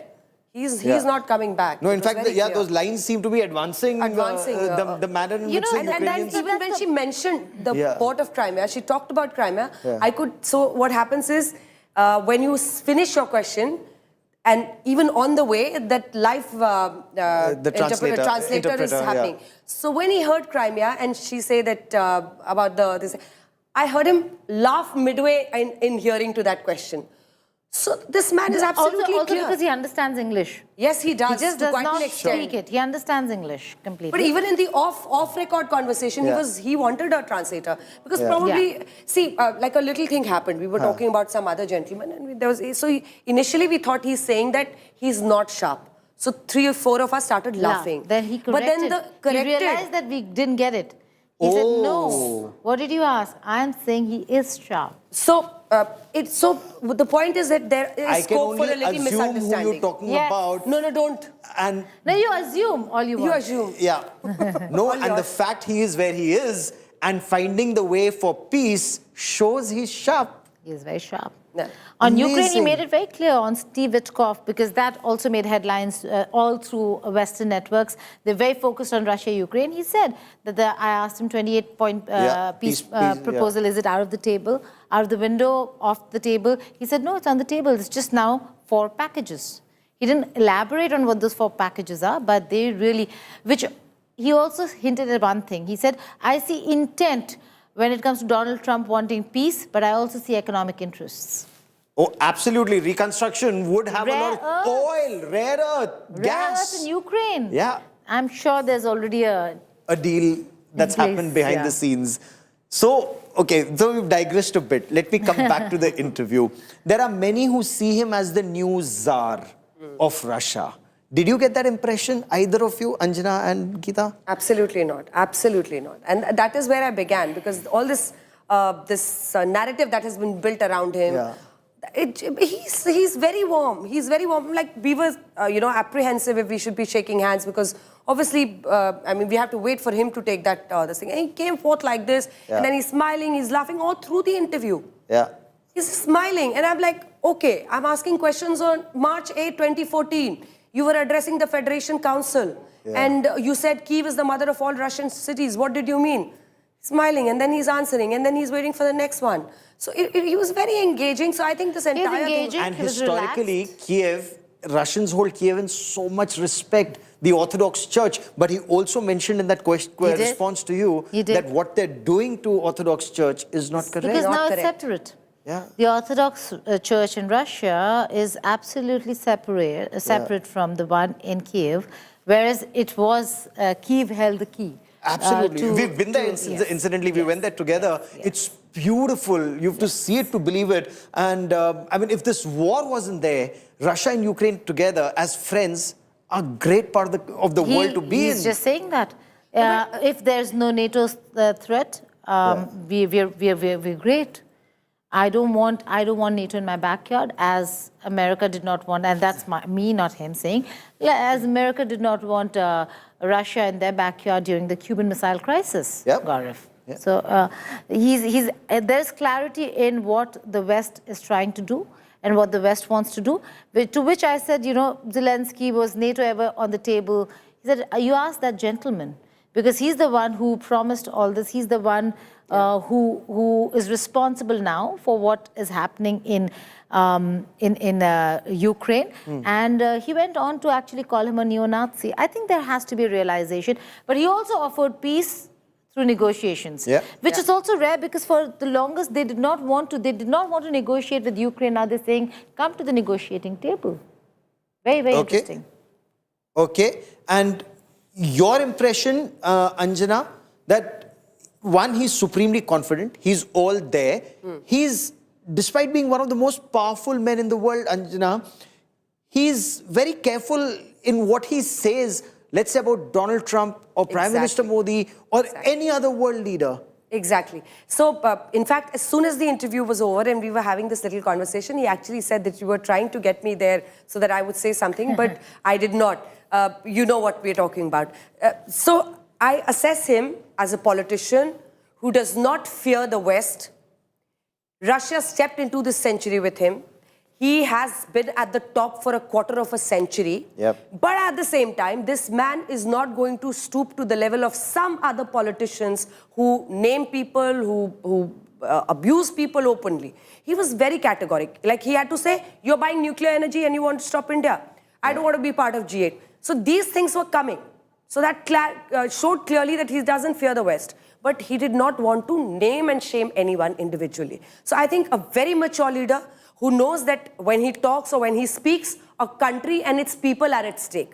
So you have to be careful about what you're saying.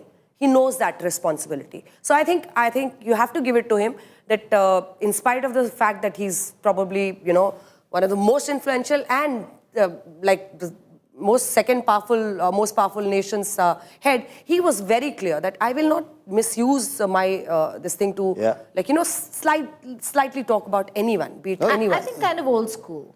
Yeah. Yeah, 25 which years is nice, which is pleasant, right? Yeah, 25 years. But congratulations once again, Geeta and Anjana, for this brilliant, brilliant scoop. And this is something that we'll be talking about. We'll all be talking about for such a long time. Thank you very much for joining me. Thank you, Gaurav, for having us. Yes. Great scoop my colleagues had. I now want to throw this open for a wider discussion with our guests who are joining us on this broadcast. Also, the key takeaways from the discussions and deliberations that happened today. So Prime Minister Narendra Modi described this relationship as the pole star, Dhruv Tara, guiding the way through thick and thin. So what should one make of the outcomes of the meetings today? Now, joining me on India First is Admiral Shekhar Sinha, former Flag Officer Commanding-in-Chief of Western Naval Command. Pinak Ranjan Chakravarti is former High Commissioner of India to Bangladesh. Again, somebody who looks at India-Russia relationship and India-Europe very closely. Ambassador Ashok Sajjanhar joins me on the show. Ambassador Sajjanhar was posted as an ambassador to Kazakhstan, somebody who's looking at the trade, was looking at the trade deals with the region very closely. And Ambassador Sajjanhar, is a new world order emerging, challenging the Europe-centric discourse and approach and decision-making? What did you make of President Putin's visit to India and his interactions with Prime Minister Narendra Modi? Yes, thank you very much, Gaurav, for having me. The world order is definitely changing. Which way it is going, I think it is still very unclear. So, meaning if I were to say that a new world order is emerging, then possibly I would also need to identify what are the contours of that world order. So yes, things are changing. There is definitely in terms of... Okay. So give me a moment as we reestablish this link with you. Ambassador Chakravarti, is the US seeking peace? Is Russia also looking for an off-ramp when it comes to this conflict with Ukraine? And as some European countries egging Ukraine on to fight, how do you see the equations right now? You've had world leaders engaging Russia. At the same time, is Europe being left out? Look, I think each country and what you mentioned, Europe, not a country, but a grouping, they're all looking at their own, interests, really. And so I feel that all this will be ultimately lead to some balancing of foreign policy goals of each of these entities. And I think India and Russia are clearly showing the way that they are not going to sit back and accept the dictates of various countries like the US or the Europeans and others. The Europeans actually are in a little bit of a tight corner because they don't know where exactly to, because Trump has turned against them, because Trump is now pushing for peace. Well, the Europeans do not want peace. So I cannot understand why the Europeans are doing this. Either it is some historical hatred for Russia or the fear of Russia.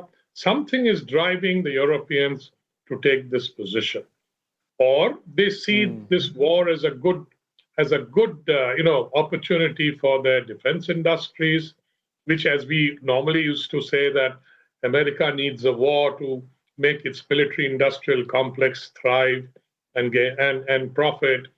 But this time, I think Trump really wants to pull back and get some peace deal going. Okay. Whereas Zelensky is not willing, and the Europeans are egging him on. So this is the kind of peculiar situation we are in. But whatever it is, India and Russia have gone ahead with their relationship. So India and Russia want to move ahead, but, do we risk additional sanctions if we increase our partnership with Russia beyond, what it is? So, Ambassador, and let me bring in Admiral Shekhar Sinha into this conversation. Admiral Sinha, do we risk additional sanctions if we improve economic ties with Russia? Or, in your view, has the US seen the futility of its actions? This visit, if you notice, on defense, it was relatively low-key. There was more on opening of Russian markets for Indian goods and services, space or energy, including the small modular reactors. Thank you, Gaurav, for getting me on your program. I quite agree with what Ambassador Pinak just mentioned. the Americans should get a message. If they don't, and if they put more sanctions, actually speaking, it doesn't matter to India now. It really doesn't matter. Because if it is a sanction between two of them, they would have already discussed the, this rupee ruble trade, or is there a third party from which maybe a dirham from UAE or something? And I think that something is cooking, and that's good for the having a multipolarity in the world. First thing is currency, I would guess. Like you rightly said, that there's nothing in the open domain that what has happened in the defense collaboration. But mind you, there are a lot of indirect or rather dual-use technologies where defense is very much there. For example, space. We need to launch many more satellites to get equal with the Chinese. We may not get equal, but we should be able to deter the Chinese from destroying arms satellites. That's number one. There has been some on the artificial intelligence and cyber security. The Russians are very good in cyber. As you know, the Americans keep complaining that the Russians have jammed their so-and-so circuit and they have gone over and done that. So I think that the threat of sanction, to my mind, it really doesn't matter. Though the fact is that the Reliance industry has reduced the import of oil from Russia, and there are already, if I recall, the CMD of the chairman of the Reliance industry was in Saudi Arabia about 2 weeks back, and I'm sure he would have met the Mohammed bin Salman, and they would have had some talk. The talk that I can think of, well, he can buy a share in their petrol company, and if he buys a share, then it's legal to take things at a price what they would give to companies. But the way the MOUs were signed today, Ambassador Sajjanhar, the number of MOUs that were inked, when we're looking at greater access to Russian market for our pharmaceuticals, for labor movement, when you talk about deepening ties, raising it to $100 billion by 2030, and Prime Minister was hopeful it could happen way before 2030, looking at the conference. Okay, give me a moment. I want to show you those images, and these are live images of that state dinner at the Rashtrapati Bhavan. President Putin, Prime Minister Narendra Modi with him, the Vice President on the other side, and President Droupadi Murmu is reading the welcome, and Nirmala Sitharaman, the Finance Minister, the Russian Finance Minister, then I can see Kirti Vardhan Singh, Minister of State for External Affairs, the Vice President on the other side of President Putin, Dmitry Peskov on the other, to his side, the Russian Finance Minister, the Russian Defense Minister, the Russian Health Minister, also seen in these images. Okay, and I can also see Commerce Minister Piyush Goyal in this in these images.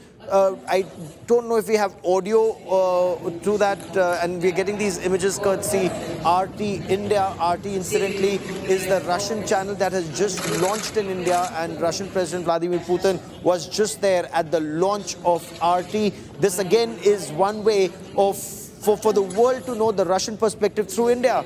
And let's try and listen in. Let's see if there's an audio link to that.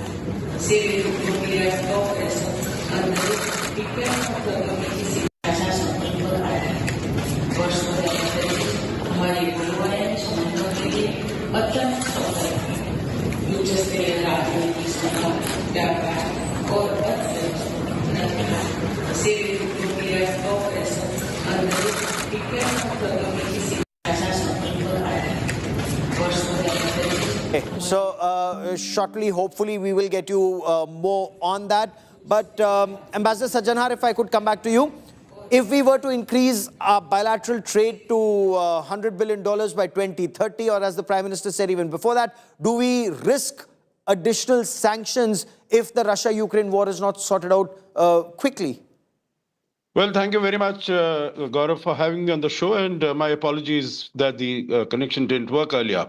No, I don't think we can have, any fear of any sanctions. $100 billion is not all that huge an amount. I think for our own bilateral purposes, we'll really have to see that it is, what is the composition of the trade, that it is not heavily weighted against us, that the trade deficit that we have at the moment, about $60 billion out of a total trade of about $68.7 billion.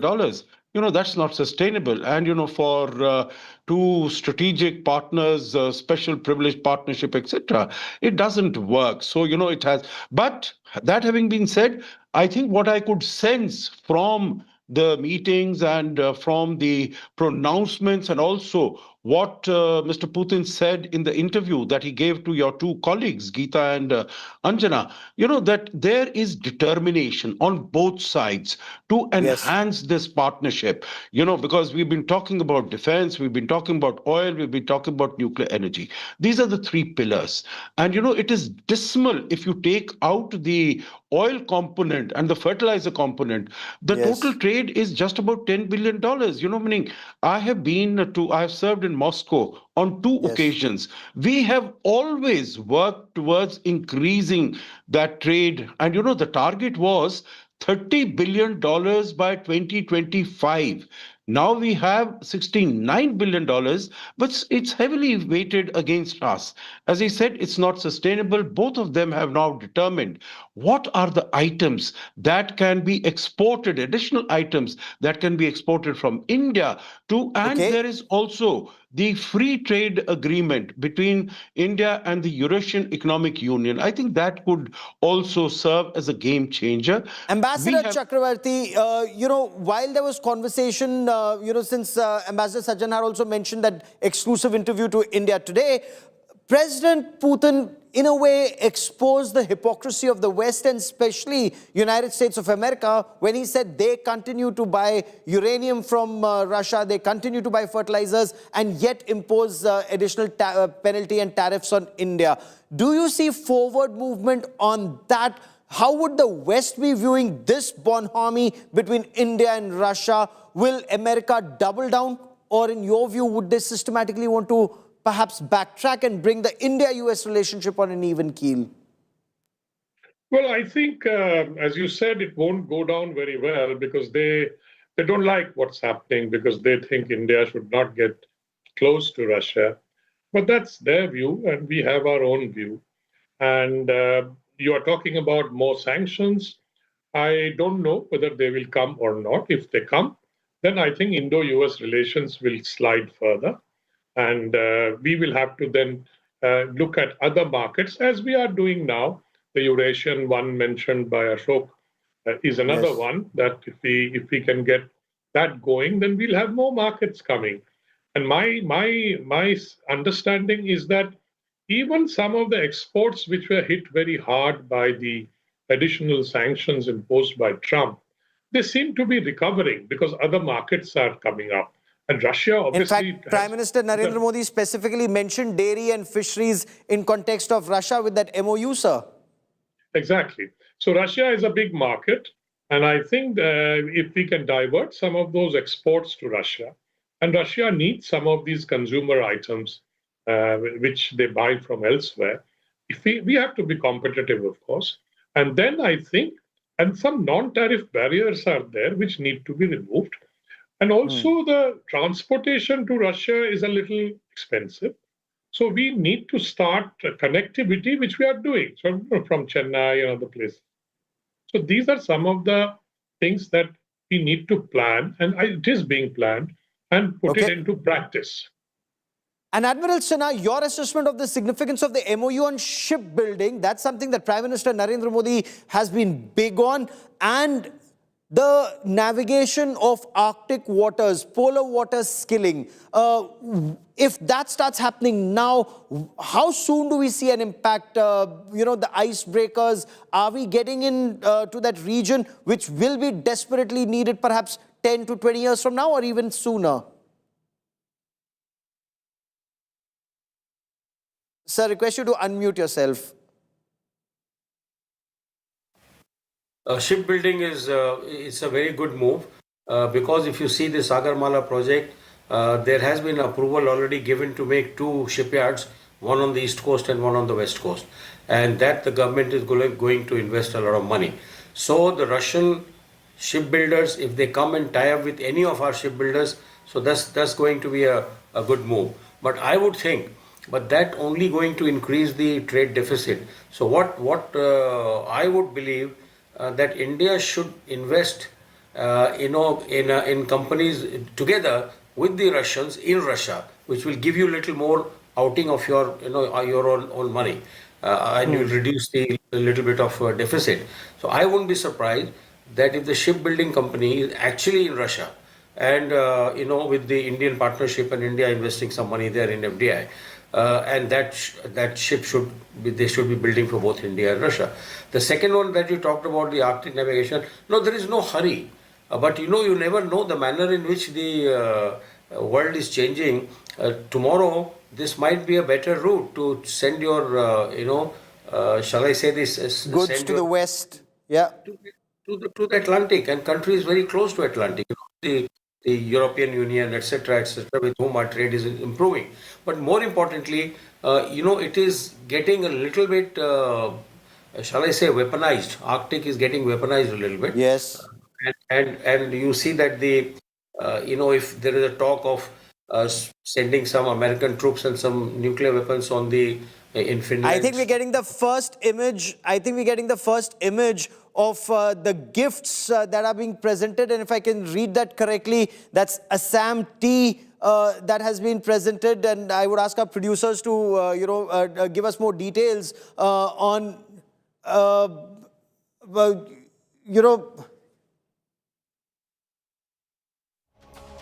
some of the gifts that have been exchanged and presented to the Russian president from the Indian side.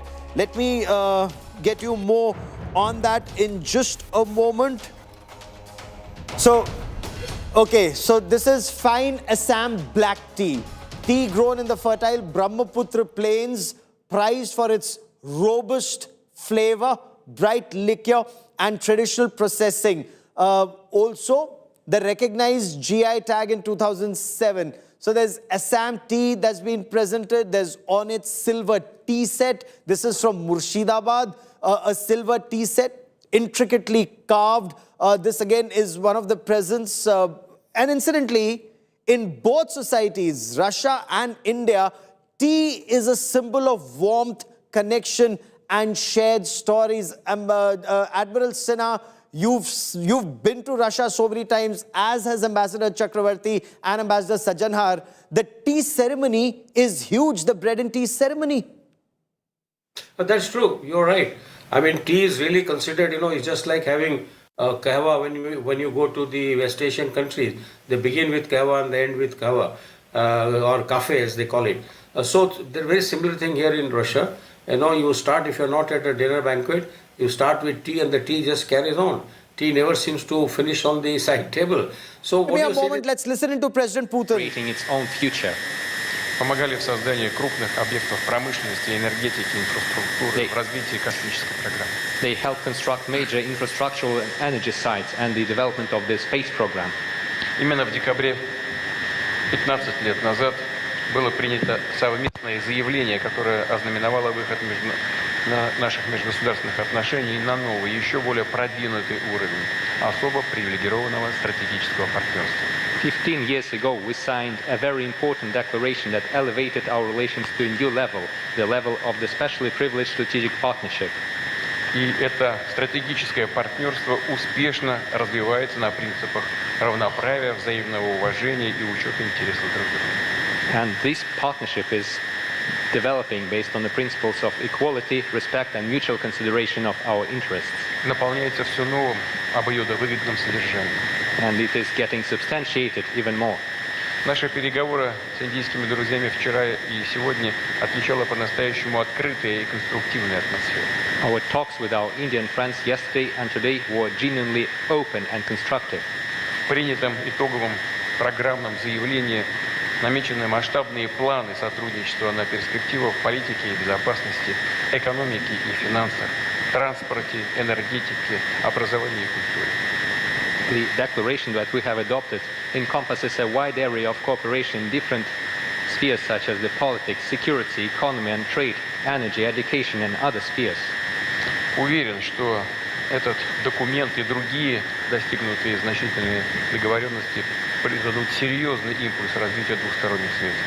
I am sure that this declaration, along with the other document, will give a strong push to the development of our bilateral relations. Не менее важно и то, что Россия и Индия работают рука об руку в целях установления справедливого многополярного мироустройства. It is as important to mention that Russia and India are working together to establish a more fair and just world order. По нашему твердому убеждению, оно должно опираться на центральную роль Организации Объединенных Наций. We are convinced that it should be based on the central role of the United Nations. Выверенный баланс интересов всех участников мирового сообщества. And the balance of interests of all the members of the international community. Совместно с индийскими друзьями координируем работу в рамках БРИКС. Very significant what President Putin is saying, and there's one message that goes out very clearly. Both India and Russia have chosen strategic autonomy over being dictated to by either European countries or the United States of America. And we will continue to track developments on this story very, very closely. Two strong leaders together. What will this dosti lead to? We'll track that story very carefully and closely. Many thanks for watching.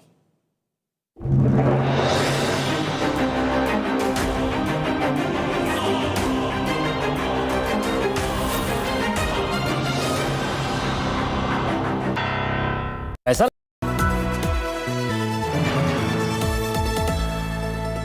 in association with Century Ply Club Prime. Raho befikar.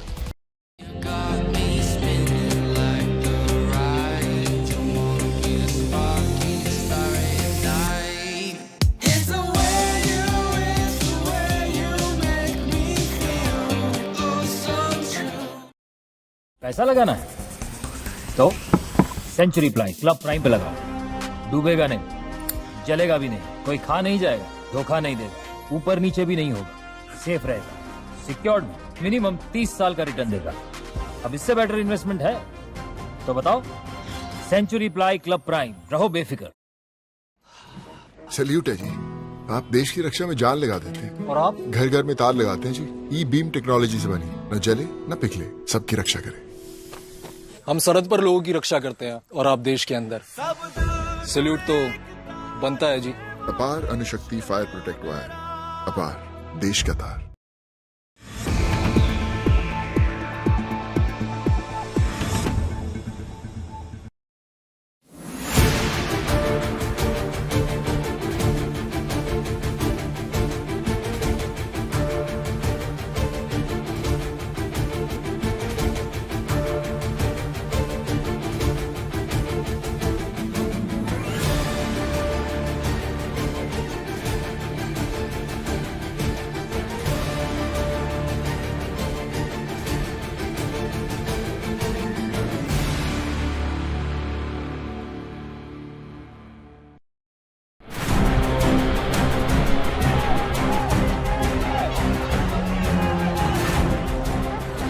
IndiGo, India's largest airline, has barely managed to fly in the last 3 days. The crisis reached breakpoint on Friday as the airline cancelled over 1,000 flights across the country.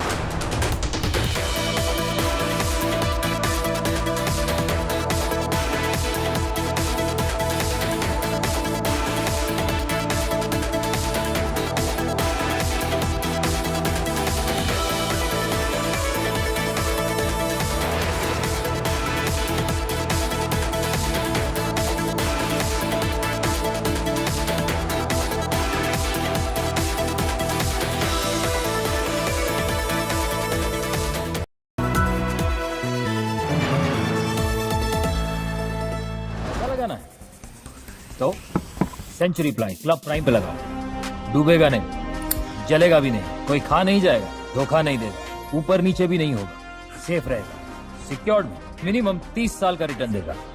अब इससे better investment है तो बताओ। Century ply club prime, रहो बेफिक्र।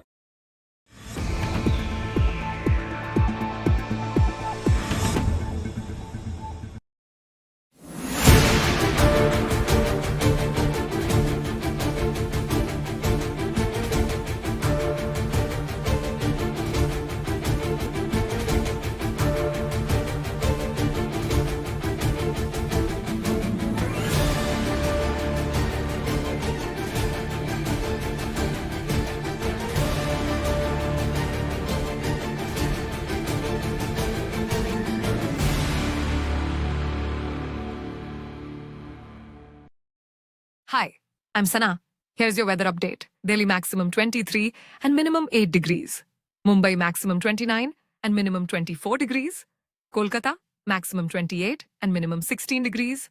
Bengaluru maximum 24 and minimum 17 degrees. Chennai maximum 27 and minimum 24 degrees. Hyderabad maximum 27 and minimum 18 degrees.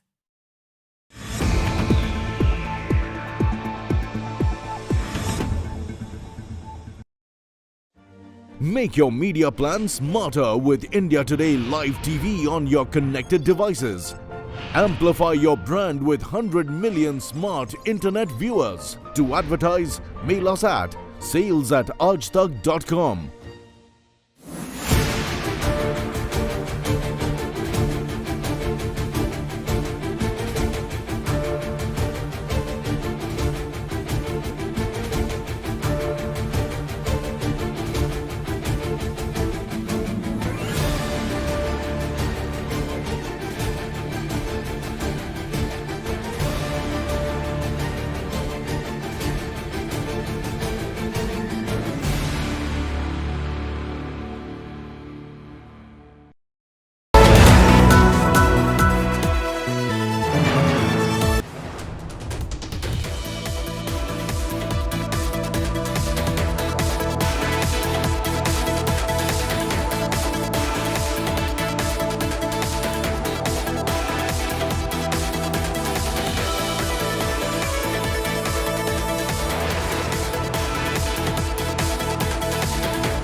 तो century ply club prime पे लगाओ, डूबेगा नहीं, जलेगा भी नहीं, कोई खा नहीं जाएगा, धोखा नहीं देगा, ऊपर नीचे भी नहीं होगा, सेफ रहेगा, सिक्योर्ड मिनिमम 30 साल का रिटर्न देगा। अब इससे बेटर इन्वेस्टमेंट है तो बताओ।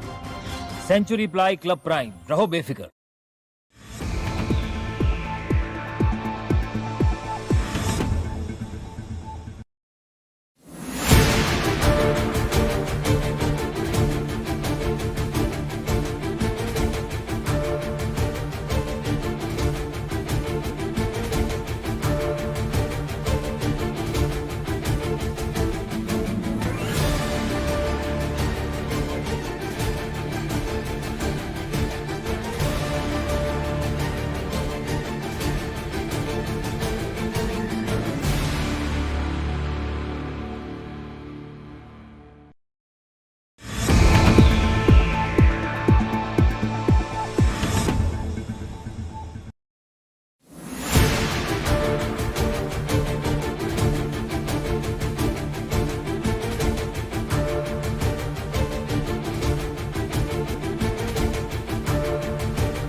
Make your media plan smarter with India Today Live TV on your connected devices.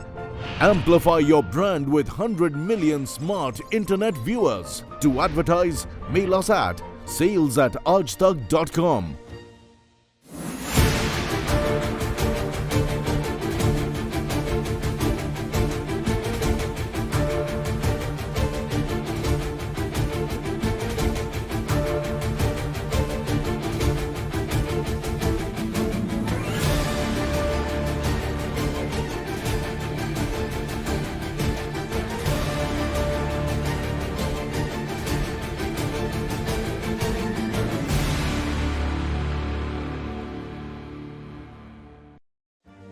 Make your media plan smarter with India Today Live TV on your connected devices.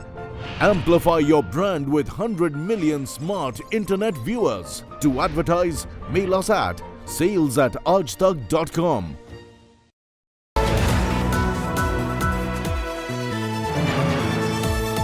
So sorry.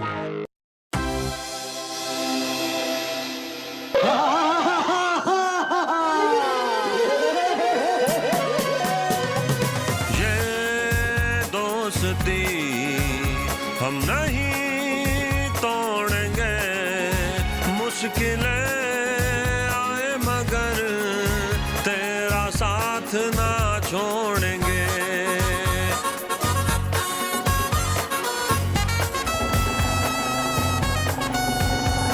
अरे तेरा हाथ मेरा हाथ मेरा हाथ तेरा हाथ कभी भी आजमाना टैरिफ कोई लगाए S-400 ना रोक पाए अपना ये याराना दोस्ती निभाएंगे दुनिया से टकराएंगे डील करते जाएंगे धौंस में न आएंगे चाहे जो जले ये दोस्ती हम नहीं तोड़ेंगे मुश्किलें आए मगर तेरा साथ ना छोड़ेंगे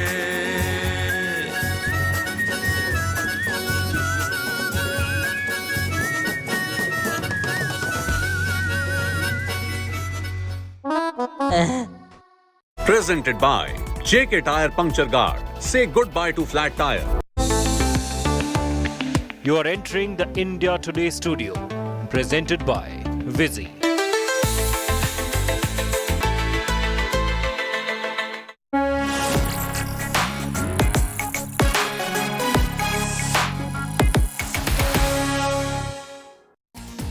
Good evening, hello and welcome. You're with the news today, Friday night. This is your destination for news, newsmakers, talking points. Our big talking point is the turbulence in the skies. IndiGo under the scanner tonight. Did it in some way use its monopoly situation to arm twist the DGCA to relax flight safety rules? Also, the IndiGo meltdown. Has the government been caught unawares? We'll focus on that big story that's in the interest of anyone who's flying in the country. Also, can India balance Russia and America? That big takeaway from the Vladimir Putin interview as well as his visit to India. Plenty on the show tonight. But first, as always, it's time for the 9 headlines at 9. After over 1,000 IndiGo flights are cancelled today, DGCA relaxes rule for the airline. IndiGo CEO breaks silence, says full operation restoration will take 5 to 10 days. Opposition goes all guns blazing against the centre over the IndiGo mess, calls it the cost of the government's monopoly and duopoly models. Aviation Ministry orders a high-level inquiry, vows to fix accountability as passengers are in distress across India. Ukraine conflict figures prominently in the Modi-Putin bilateral talks. Prime Minister Modi bats for bringing peace. Putin says Russia working. Chinese government mouthpiece quotes India Today's Putin interview. Putin called India, China close friends of Russia. Global Times emphasizes Moscow has no right to interfere in bilateral ties. As Rashtrapati Bhavan hosts Putin for a state banquet, there is a political controversy. Congress MP Shashi Tharoor invited, but leader of the opposition in Lok Sabha Rahul Gandhi, Congress President Kharge not invited for dinner. Congress says it shows a lack of propriety. Amidst controversy over the Babri Masjid replica in Bengal, suggested by a local MLA, Calcutta High Court refuses to intervene in the matter, says responsibility to maintain law and order would rest with the state government. The Mamata government had suspended and expelled the MLA. Madurai Deepam Rao escalates. Madurai collector and police commissioner approach Supreme Court against Madras High Court order to light the lamp at a contentious location. Tamil Nadu government seeks an early hearing in the Supreme Court. Pakistan's foreign ministry stirs a controversy yet again, backs China's claim on Arunachal Pradesh, says support China's sovereignty and territorial claims on the Indian state. In a landmark deal, Netflix announces that it will acquire Warner Brothers, including its film and television studios, HBO Max and HBO, at a total enterprise value of approximately $82.7 billion.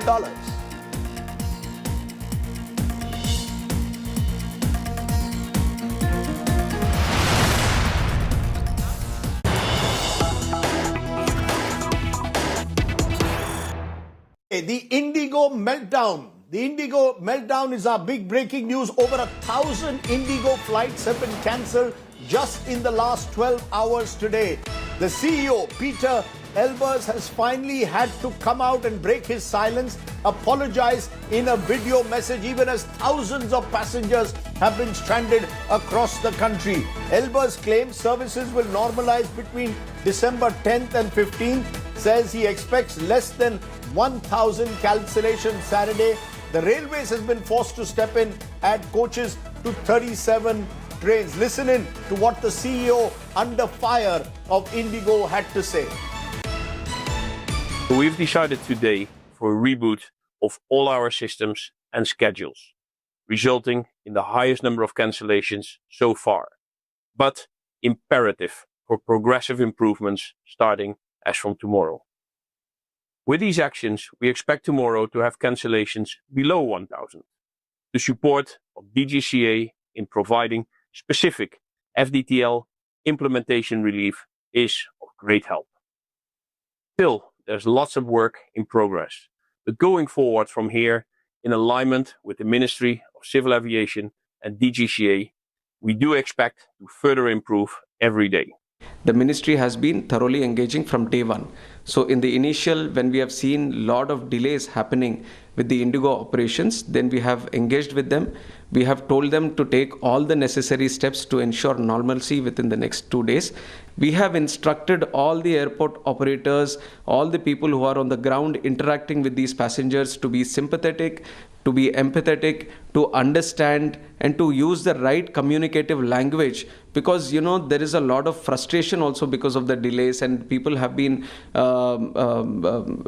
waiting for a huge amount of time at the airports also.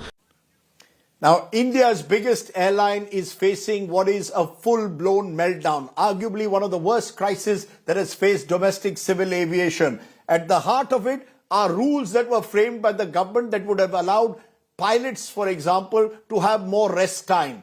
But clearly, IndiGo chose not to follow the rules or claimed that they were not prepared. As a result, what you've had is a situation unprecedented. Thousands of flights being cancelled, passengers stranded nationwide, tempers flaring, and bizarre stories like a newlywed couple missing their nuptials. The question is, who got it wrong and who will be held accountable? IndiGo, DGCA, or the Ministry of Civil Aviation? We'll ask all the big questions. First, take a look at our top story tonight.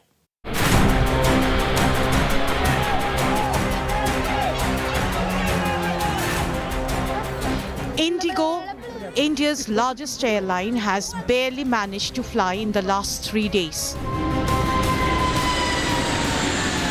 The crisis reached breakpoint on Friday as the airline cancelled over 1,000 flights across the country. Airports across the country are overflowing, from Bengaluru to Jammu, Ahmedabad to Kolkata. At the Delhi airport, distressed travellers broke into slogans after all flights till midnight were cancelled. IndiGo flight late हो रही है, सुबह भी कई flight miss हुई हैं। ये ध्यान नहीं दे रहे हैं, पैसेंजर परेशान हैं यहाँ पर, और एयरलाइंस कोई सुनवाई नहीं कर रहा है। और ये काउंटर पे जाते हैं तो कहते हैं लोग कि कोई सॉल्यूशन नहीं है मतलब। In Chennai, passengers with valid boarding passes were stopped at the gate with another blanket announcement that all IndiGo flights stood cancelled till midnight. There's massive confusion and chaos in Chennai airport as many IndiGo flights that are supposed to fly to and from Chennai airport have been either inordinately delayed or cancelled, leaving thousands of passengers just stuck here anxious about their travel plans. There's confusion everywhere. Queues are only getting longer and longer. In fact, passengers have now also started asking for refunds, fearing full cancellations of their flights. Helpless passengers were left stranded with no clear updates. There was no one to guide any of them. They were elderly people who were ill. They were 2 months, 3 months old baby inside. We were helpless actually. So we decided to cancel our tickets. They are not given any communication to us whether the flight is scheduled or it is cancelled or whatever. So we even web checked in today morning by 9 o'clock. It said it is confirmed. So we came to airport. But when we tried to get in the airport, they say it has been scheduled to the evening 6 p.m. In a bizarre twist, a newlywed couple missed their own reception, forced to attend virtually from Bhubaneswar airport. Amid all this, IndiGo says it is offering refreshments, hotel stays, next available flights, assistance with luggage retrieval and full refunds where applicable. The DGCA has issued a fresh appeal to all pilot associations, urging efforts to minimize cancellations as fog season and the wedding travel rush push passenger volumes to the peak. The appeal comes right after the regulator withdrew the directive stopping the airline from adjusting pilots' leave against their rest period. The exemption given only to IndiGo will last till February 10th. But the situation remains volatile and the question refuses to go away. What truly caused this meltdown? Why wasn't IndiGo prepared for the new rules that became effective from November 1st when the deadline was known since February? Either way, the cost is being paid by the passengers. Bureau Report, India Today. Let's raise the big questions tonight. Questions that demand accountability. Why wasn't IndiGo ready for this new flight time limitation rules that would give pilots more relaxation? Did IndiGo use its monopoly to arm twist the DGCA to once again relax the rules? Why were the government and the Ministry of External Affairs caught completely, of civil aviation, caught completely unawares? IndiGo meltdown, is it a wake-up for India's aviation sector? Joining me now, Jitendra Bhargava, former Executive Director, Air India; Captain Sam Thomas, President, Airlines Pilots Association; Captain Sanjay Gupta, former pilot; Mr. Shivraman, a former representative of the Director General of Civil Aviation. Appreciate all of you joining us. I want to come to you first, Captain Thomas, because you have suggested, I read somewhere, that this is a deliberately created artificial crisis to force the DGCA to dilute the new FDTL rules, the flight duty time limitations that would provide certain relaxation for pilots between flights.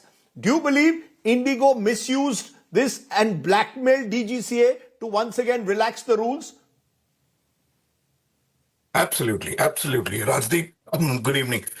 First of all, the pilots of our association and the other unions at large are of the opinion that the apology given is an apology of an apology. However, we are now deciding what is a bigger criminal act, that what IndiGo carried out or what the government of India carried out, because we had warned them well in advance, and we also object to the fact that these new FDTL norms are being bandied as the real reason for these delays. How come that same set of FDTL did not cause any delay in Akasa, did not cause any delay with Air India, which is equally as big, and how it just happened only with IndiGo? This has been a pressure tactic of many an airline. Whenever something doesn't go their way, they engineer this act, and sure enough, if you see, DGCA has not only rolled back the FDTL, they've completely removed the FDTL. Today, we don't know which FDTL we are following, because a violation of a rule that I don't know, how will you hold me accountable? And that we are still wondering which is a bigger criminal act, what was done by the airlines or what was done by the regulators. So you are, just to tell our viewers, FDTL rules and why they matter. 48 consecutive hours of weekly rest for pilots. Night redefined as 12 a.m. to 6 a.m. Earlier it was 12 a.m. to 5 a.m. Maximum of 2 night landings per pilot. no more than 2 consecutive night duties, mandatory roster adjustments and quarterly fatigue reporting. So you're saying, Captain Thomas, all of this was known to IndiGo in advance and to other airlines, but IndiGo did not prepare in advance and thereby created this mess so that the DGCA would have no option but to relax the rules once again because IndiGo has 66% market share and monopolizes it. Am I correct? A quick answer. Absolutely, absolutely. And they have agreed to that on paper. They have given a statement that we've misinterpreted this, but we'd like to say that we'd informed them on the 24th of November, while we met the DGCA, that something like this is going to happen because this is their bargaining chip. And we say that heads must roll, some kind of criminal activity must be dealt with exactly like that, as criminals are dealt with, and only then will will this action not repeat itself. Also, like to tell you that every time there is an issue, I'm going to flash that. The head, you're calling for criminal liability. You're calling for action. Yes. Right. You're saying that they are virtually. I take your point. Jitendra Bhargava, I want you to respond to what you've heard from Captain Thomas. You cannot allow, it seems at the moment that there was either collusion or certainly that the DGCA and the Ministry of Civil Aviation was caught unawares, and IndiGo, according to Captain Thomas, knew about it, exploited the situation. They wanted these FDTL rules to be relaxed. The other view, of course, is that all of this was surely preventable. I mean, you've got a situation, this is unprecedented, of thousands of flights being cancelled. Rajdeep, it's a criminal action the way they go ahead. Notwithstanding the successful 19 years of IndiGo, what has happened in the past 5 days is absolutely atrocious, can't be expected, is an ugly chapter in the history of Indian aviation now. What did happen? As you very rightly said, they command 2/3 of the market share in the domestic market. Every airline was given the new norm, the new FDTL thing, they should have followed it. But what they perhaps thought was that they will be able to manage DGCA to give them an extension. Question is, why were they over-optimistic? And why were they so confident that they will get it? Now, that's one. Number 2 point is, having known that the operations will be badly mauled, flight cancellation will take place, they did not come forth and said, this is a truncated flight schedule. We are cancelling flights. Why make a passenger come to the airport and then realize that his flight has been cancelled? Now, when you look at it from perspective, they have come forth now and now giving the reasons why we're looking and how long will it take. The question is, should they be allowed to go scot-free? We all know that IndiGo, when we buy tickets on IndiGo and cancel our ticket, they forfeit 90% of the fare. Aren't passengers deserving of compensation now, considering the fact that this crisis is of their own making? Simply can't agree. That so what should IndiGo have done, Mr. Bhargava? Well, you're saying in such a manner. What could or should IndiGo have done then? You're saying they should have forewarned passengers, or they should have gone to the DGCA much earlier, explained the situation, because other airlines, as Captain Thomas rightly puts, seem to have got their act together. So how should IndiGo have responded? Why do you say they are criminal? This is criminal negligence. No, Ratni, once they knew that DGCA had turned down their request, they could not have mustered enough pilots to keep the operation going. There was a need for them to truncate the schedule and make it in public knowledge that these are the flights that we are not operating, number one. Number two, sought the help of other airlines and said, look, we are going to be, there's going to be mass-scale cancellation, come to our rescue. Like now, as your correspondent said, we are talking in terms of trains also being run so that the passengers can travel, etc. The mayhem at the airport has been unprecedented. And the CEO of IndiGo coming on the 5th day of the crisis and giving explanation is simply not acceptable. I have not seen in my 20 years of serving and 15 years post my retirement in the aviation industry. Mr. Shivraman, you've heard Jitendra Bhargava and Captain Thomas, and DGCA surely has a responsibility. There's a regulatory oversight. And as a regulatory oversight, DGCA should have got its act together. It's all very well suddenly for Minister Naidu to today come and say, no, we'll get everything together in 48 hours. All of this could have been eminently preventable if the DGCA should have either had a dialogue with IndiGo and ensured that this did not spiral into the kind of crisis that we've seen. Do you agree that DGCA has been caught on the wrong foot?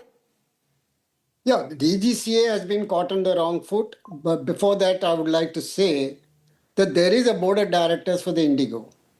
And there are independent directors there. They are supposed to be the guardians of the stakeholders here, which are the passengers for the IndiGo. What were they doing? What was their responsibility? They should resign or they should be asked to quit.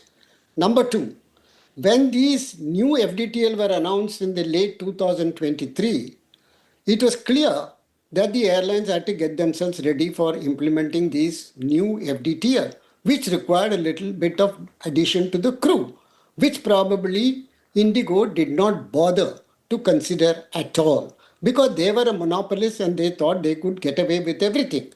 And I would like to add another point. A few days ago, I was in Bangalore airport. And normally I see what is happening in the airport because I was the DGCA and Additional Secretary Civil Aviation for more than 3.5 years. In fact, the opening of the skies was done in my time.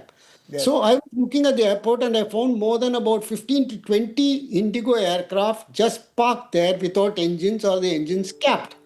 These aircraft would have certainly had crew members. What were these crew members doing? What did the DGCA, the IndiGo company do with these crew members? They would have certainly added to the fleet. Thirdly and finally, the DGCA should have monitored what these airlines were doing in regard to the implementation of the new FDTL. Were they adding to the crew? Were they training more number of crew? Probably the DGCA slipped on this. So therefore, there is responsibility in all these people, including, I must say, the Pilot Association also. The Pilot Association also would have been watching that more crew required to implement the FDTL. Why didn't they also take it up at that time with the IndiGo airline board or with the DGCA? So all of these people had to share some responsibility in this case. Much worse, I would say, the DGCA had the fundamental responsibility of ensuring that their guidelines, the DGCA's guidelines, were properly implemented and preparations were on from 2023 onwards. All of them have failed. And here, the DGCA has no buckle. I'm just for a moment bringing in also, those are very strong words, and I'm glad people are using these kind of strong words because what has happened is totally unacceptable. The minister cannot get away today by saying, look, I'm going to warn IndiGo or I'm going to make sure that accountability is fixed. It's too late, Mr. Naidu. Yeah, but before I come to you, Captain Sanjay Gupta, just Captain Sam Thomas wants to come in for a moment because he is the president of the Airlines Pilots Association, and then I'll come to you, Captain Gupta.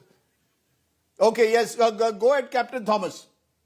I completely agree with Mr. Shivaraman, and we were very young pilots when Mr. Shivaraman was the DGCA. One thing that we do not concur with is that pilot unions have raised this issue right from the beginning and brought it to the attention of IndiGo. However, you must understand that the unions have been done away with right now, and any kind of information or any kind of opposition to any rule in IndiGo, you will be terminated forthwith. There have been people terminated, and this is the reason, Mr. Shivaraman, that we are not able to openly talk in a place like IndiGo, but we as independent body have brought it to their attention on several occasions, sir. That's why I'm saying that the board of directors are responsible. You're saying you brought it to the, Sorry, Mr. Shivaraman, you wanted to respond. Go ahead and respond to what you heard from Captain Thomas. He says the pilots have brought this to the... Yes, go ahead. No, that's why I said the board of directors of the IndiGo company are squarely responsible for this. Why didn't the board of directors act? Because this was a major policy change which they had to bring about in the interest of the crew safety, in the interest of the flight safety of the passengers. So the board of directors must be squarely held responsible for this. They cannot get away from this responsibility. And the independent directors must be held responsible. What were they doing when all these things were happening? Where are they now? Nobody seems to be in the picture at all. I have been an independent director of a very large company, and we knew what was the responsibility of independent directors. And so in one company, I had to resign because the company was not implementing what was necessary to be implemented. What are the independent directors doing? Why is the DGCA not asking the independent directors? Mr. Shivraman, what about the Ministry of Civil Aviation? Mr. Shivraman, you're saying the IndiGo board of directors, independent directors have a responsibility. I take the point. What about the Ministry of Civil Aviation and indeed the DGCA? What is their responsibility? Who will fix accountability there? Let me tell you one thing. When I became the DGCA, after being the Additional Secretary Ministry of Commerce, Mr. Khan, who is presently the governor of Bihar, I went and told him, I'll be DGCA so long as you tell me that you will not interfere with my decision because I am a statutory authority. And Mr. Khan announced it in the parliament that he will never interfere with me. And in the 3.5 years I was DGCA, no minister interfered with my decisions. So therefore, here the DGCA, who is a statutory authority, cannot depend on the minister. And the minister cannot say that he is responsible. No, the DGCA is responsible. The ministry comes into the picture only when the DGCA fails. In this particular case, whether the minister thinks that the DGCA has failed, I do not know. The DGCA is I just want to throw up some numbers. Sir, I just want to throw up some numbers. IndiGo's on-time performance, 6 metro airports, 2025 in percentage terms. In June, it was 86.3%, July 91.4%, August 90.6%, September 87.4%, October 84.1%, November 67.7%, and December 4th, it is 8.5%. Completely unacceptable. What would happen globally if this happened? Sanjay Gupta, you're now joining us. You've been a pilot for years. Do you believe this that the flight rules which have been put in place by the government were rules that every airline should implement? Are they in the pilot's interest to give pilots more rest time, relaxation time? And should airlines have ensured that they have sufficient staff strength to meet the growing demand? You can't just expand your airline and not have enough pilots. Do you agree, Mr. Gupta? Good evening to everyone, all the panelists, and Rajdeep to you. Can you hear me properly? Yes, I can. Can you hear me? Yes, sir. Go ahead. Okay. Basically, FDTL in any country is designed for proper rest for the crew. What had happened in the last 10-15 years is slowly it got diluted in various ways because some airline wanted something and another airline wanted something. Best is to make a summary of all the countries which are so-called developed and make a summary out of it. That's the best way out. And this is what the pilot associations and everyone are doing. We have to understand that if there is no proper rest, there's going to be a problem. And this is one of the reasons why a lot of pilots are getting out of this career. I know of a lot of colleagues of mine who have stopped flying. They could have flown for another 5 years at 60, but they have stopped. Reason is that the FDTL is getting too tight. There's not much rest, and that is the reason. And as far as IndiGo is concerned, and DGCA is concerned, they have a lot of time at their disposal. The winter schedule was approved by DGCA 3 months in advance. And it has to be in conjunction. You see the number of people who have died before the flight, on the flight, is basically, it's all about fatigue management. So this is the reason why everything is being looked into.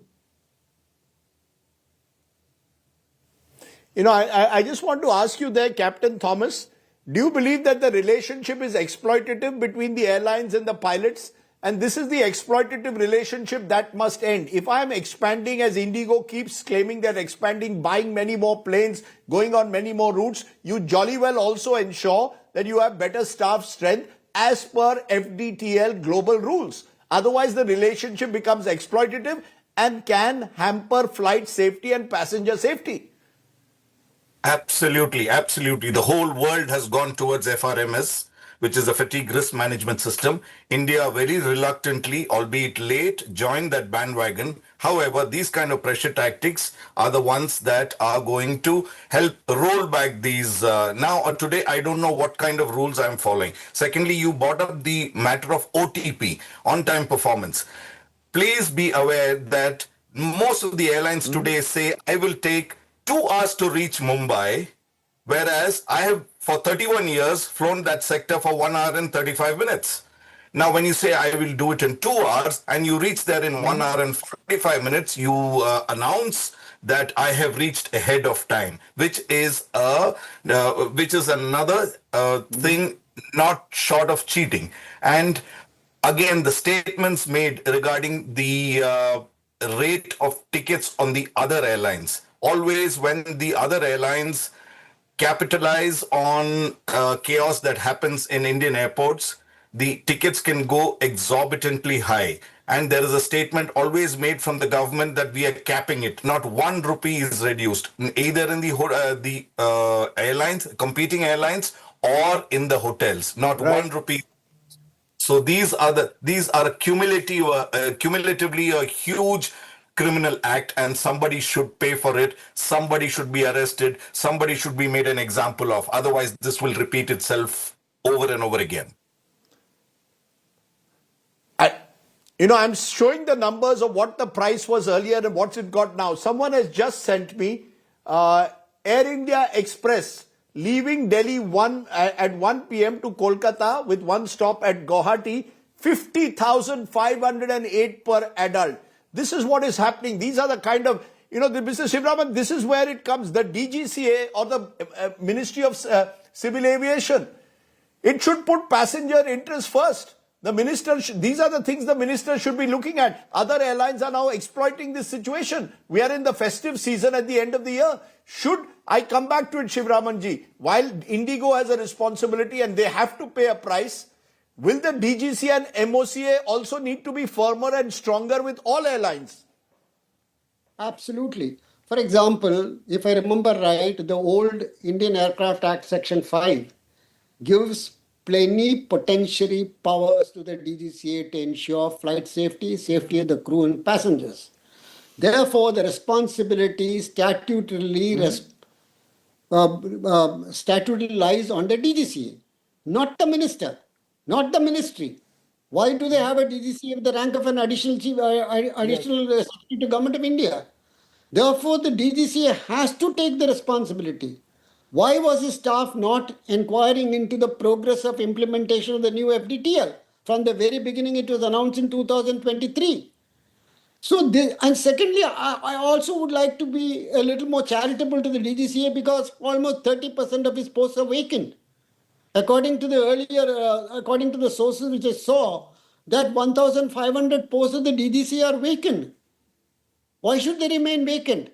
If they are vacant, how can they conduct a safety audit for all the airlines? It's not possible for them. So all these things are a messy affair, and I do not know why the ministry is not taking an interest in filling up the posts of the DGCA. So that is where the ministry comes in. But as far as the responsibility to the passenger safety and the crew safety is concerned, it's only the DGCA which is responsible, not the ministry. Right. Statutorily, DGCA is responsible, not the ministry. I'm going to leave it there. Either way, we hope that the minister will now intervene, at least ensure that IndiGo is held accountable. If not, passengers will hold IndiGo accountable. What has happened is unacceptable, and I hope that the Pilots Association is given their due rights as pilots and not exploited. I appreciate all my guests joining me on the show tonight. We will continue to track this story. I'll have more at the end of the show on the impact this has had on the lives of people. I want to go from there to our other big story because Prime Minister Narendra Modi and Russian President Vladimir Putin held a crucial bilateral today. It was a day of several meetings between the Russian side and the Indian side. Mr. Putin received a Tri-Services Guard of Honor at the Rashtrapati Bhavan. India and Russia have signed key agreements ranging from cooperation and migration, temporary labor activities, healthcare, medical education, food safety, and a joint statement The Prime Minister hailed the Russian President for condemning Pahalgam terror attack and said the world must stay united and fight against terror in all forms. Mr. Modi reiterating India's clearly defined position on the Ukraine conflict, claiming that India is not neutral, it has a position, and that position is for peace. Listen in.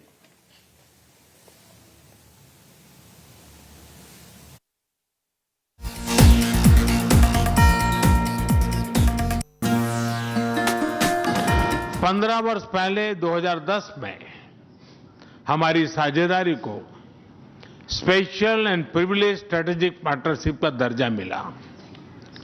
पिछले 2.5 दशक से उन्होंने अपने नेतृत्व और दूरदृष्टि से इन संबंधों को निरंतर सींचा है। हर परिस्थिति में उनके नेतृत्व ने आपसी संबंधों को नई ऊंचाई दी है।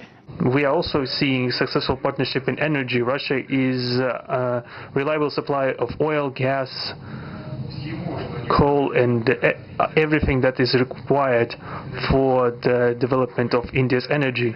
We are ready to continue uninterrupted shipments of fuel for the fast-growing Indian economy. Of course, the bilateral interaction in energy does not limit to that. We are also conducting a flagship project to build the largest Indian nuclear power plant, Kudankulam.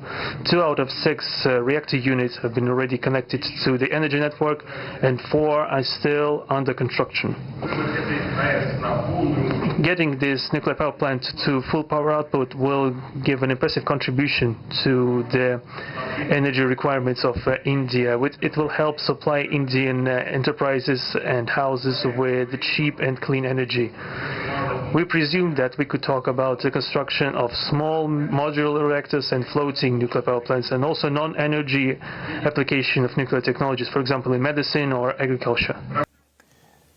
I'm joined by 2 very special guests at this moment. When I ask the big questions, can India play any role at all in the Ukraine-Russia war? Can India balance Russia and America? The Modi-Putin bonhomie, what is the message? Joining me now, Navtej Sarna. He's been a senior diplomat, served in the United States as ambassador. Daniel Fried, former diplomat, also joins me. I want to look at the tangle US and Russia with India in the middle. And Navtej Sarna, give us a sense. We've had the bonhomie that we've seen between President Putin and Prime Minister Modi, but there's also Mr. Trump somewhere in the background, the trade talks still in a limbo. How does India balance its long-term all-weather friendship with Russia and strategic relationship with the fact that the United States is also looking at Russia with looking at Russia in a very, very different light? How does India balance this, particularly at a time when the Ukraine war continues to rage? Thank you, Rajdeep. I think, balancing big power relations is bread and butter for Indian foreign policy. And I think that we have done for many years. At this particular moment, I think it is made somewhat easier by the fact that President Trump himself is in conversations to end the Ukraine-Russia conflict. And any efforts that we make through our conversations towards an eventual peace should be fine for everybody concerned. Of course, there are differences. India has been sanctioned by 25% extra tariffs for buying Russian oil, very oddly, because there are others, including China, who have bought more oil than India has.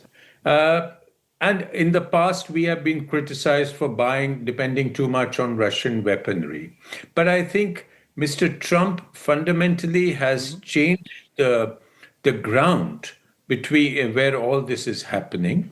He has not given India the strategically positive treatment that we had worked on for the relationship for the last 25 years. And I think today India is well justified in seeking its own interests through a practical implementation of strategic autonomy. And this is frankly what is happening. If there is a message in this for President Trump, I think it has been very loudly conveyed and it will be heard. So India's strategic autonomy is a message that it will be sent to Russia, to the United States strongly. Daniel Fried, do you believe that that's a message that the United States will get when these pictures play out across the world, the pictures of the bonhomie between the Russians and the Indians? How will Washington see it? Well, the first problem India has is that Washington or the Trump administration is not one thing. The Trump administration, even more than most American administrations, is an uneasy coalition of groups with very different views. But I think the ambassador made a good point. Americans have to recognize India's strategic autonomy as a fact. That's just where we are. Secondly, I think that India can play a constructive role. Trump deserves credit for pushing a negotiated end to the war. But Putin so far has absolutely no interest in taking these negotiations seriously. He has stonewalled. The Ukrainians have cooperated, the Europeans have cooperated, the Russians have given nothing. And this is where India can actually put its weight. I think if the prime minister is as smart as I hear he is, then he may well find a way to impress upon Putin the need to work to negotiate an end to the war, because that will serve everybody's interests. And I think Putin will take. But do you actually believe India, Mr. Fried, if I may push you before I come back to that, do you believe India has that kind of leverage to push Russia to end the war? I think Putin needs India to a significant degree. Putin does not want to be isolated. India's message would be taken seriously in the Kremlin. Now, not India alone. I'm not trying to put the burden on India. I think the United States has to use our own leverage against Russia, and Trump has it. He has not yet used it. But I think India can play a role, and that would be appreciated.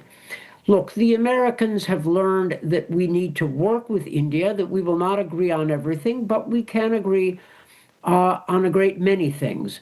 Russia is involved in an imperial war, a war against civilians, a war against the Ukrainian nation, and that violates what I understand are India's long-standing principles.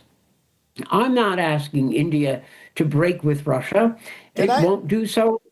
It won't do so, but India could play a constructive role, and I hope it does.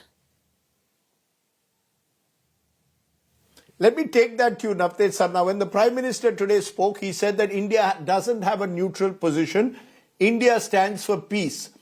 We've heard the Prime Minister say this in the past also at various summits where President Putin on occasion has been there. This is not an era of war. The truth of the matter is, there is no sign of the war ending. And even in that interview to India Today TV, President Putin did not sound like someone who has peace in mind. So given what we are seeing on the ground, do you really believe that India has any leverage? And could India, as a result, by getting too close at any stage to Russia or being seen to get too close to Russia, antagonize allies both in Europe and indeed in the United States? Well, on both your questions, Rajdeep Panding, on the first one, we have to be realistic. Ukraine and global situation would have been one aspect of the conversations between Prime Minister Modi and President Putin. We must remember the real purpose of this visit is to re-energize the India-Russia relationship, which is a very old, time-tested relationship. And this is the 23rd summit. He's not actually come here to resolve the Ukraine issue. That is one aspect of the visit, because everything around the globe is discussed when leaders like this meet. And India is in a particularly good position of being able to talk to Russia. As we talk to Ukraine, we talk to Europe, when we talk to the United States. So I'm sure the Prime Minister, when he chose those words that India is in favor of peace, was in his way conveying a message. But the entire burden of the visit is re-energizing India-Russia relations. Whether it's nuclear energy, whether it's energy, whether it is connectivity, whether it is trade, and so on, and giving more meat to that relationship. So we must remember that. And the second, but if I look at the sure, but Mr. Sarna, just for a moment, if I look at the numbers, the fact is we have a huge ballooning trade deficit with Russia. Now, do you believe that therefore our relationship with Russia, which for the longest time was very defense-centric, we need Russia to also start buying Indian goods? It's all very well to have these handshakes and say that we are all-weather friends, but the truth is Russia as a friend continues to have the benefit of a huge trade imbalance with India. Absolutely, because we have, and that has been the imbalance in the relationship, particularly in the last couple of years, when we have, by an accident of geopolitics, we have bought so much oil from Russia. But earlier on, our overall trade has been low. So now we have to make it a sustainable trade and economic relationship, which actually, puts more sort of, actual stuff on the table beyond the conversations and beyond the good feeling and even beyond security, defense, and nuclear energy. So we have to open pathways. And I think they seem to be keen to start this conversation. He has come with a huge business delegation and they have had conversations. We must remember that they also need this economic and trade relationship. They need people. That is why you see the labor migration agreement. They need people. That they need cooperation to work, say, in shipbuilding in the Arctic and so on. So I think both sides realize that the relationship at the moment is imbalanced. It is too much towards security and defense and nuclear reactors. So we have to diversify it. So you're absolutely right. It has to become a sustainable relationship. Okay. Good to get two fine voices, Navtej Sarna, Daniel Fried, for joining me on the India Today, on the news today. I appreciate you joining me and giving us a sense of the road ahead for India, Russia, particularly with the Washington factor also looming large. Let's take a break at this point. When we return, we'll turn to our Get Real India story, the stories you don't get elsewhere on prime time. On the news today, news without the noise. Our Get Real India story today will come from Madhya Pradesh. Back in a moment.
Welcome back. Let's turn to tonight's Get Real India story, and it comes from Madhya Pradesh. Now, Madhya Pradesh, like several other states in the country, before every election sees a slew of promises made. Now, Madhya Pradesh had their last elections in 2023 November. At that time, the Shivraj Singh Chauhan government had announced a slew of welfare schemes to uplift communities, guarantee ministerial representations.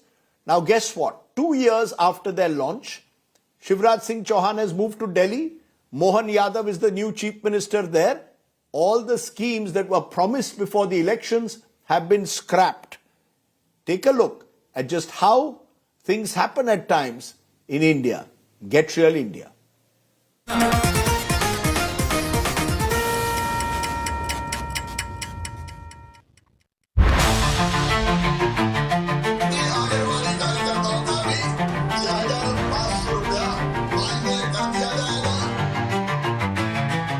In election year 2023, the Shivraj Singh Chauhan government in Madhya Pradesh set up a series of social welfare boards, each launched with big promises.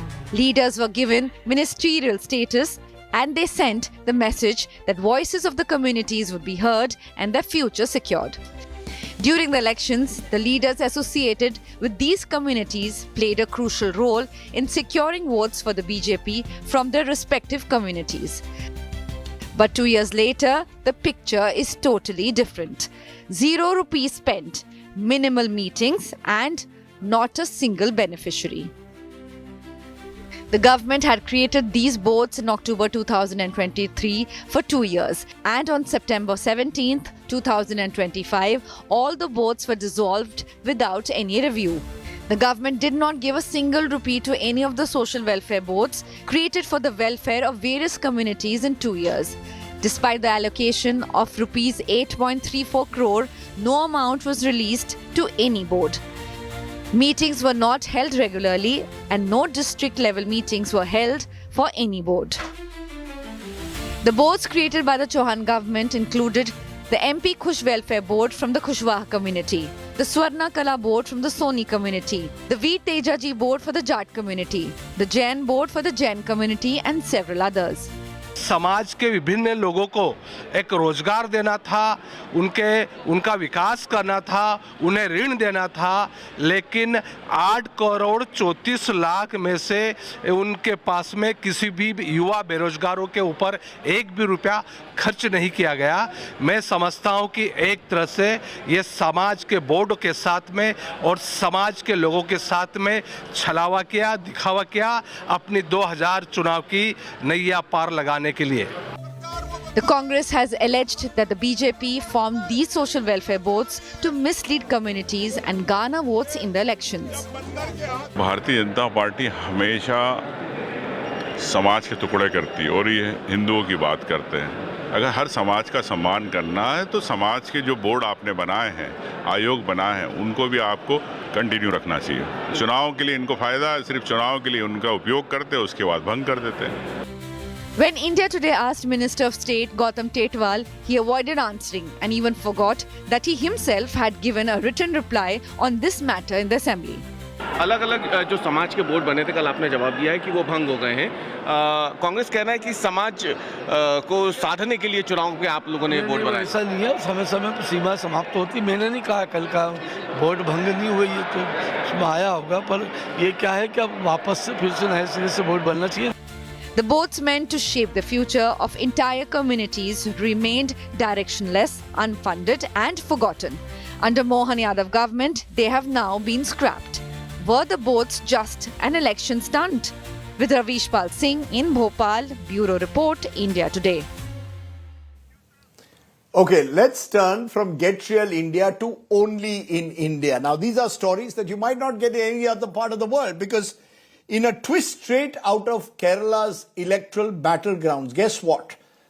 A very familiar name is contesting in the local elections there in the Nalathani ward of Munnar. Her name, Sonia Gandhi. I repeat, her name, Sonia Gandhi. Earlier, she contested from a neighboring ward, adding another layer to this high-stakes Kerala local body contest. Take a look at Only in India.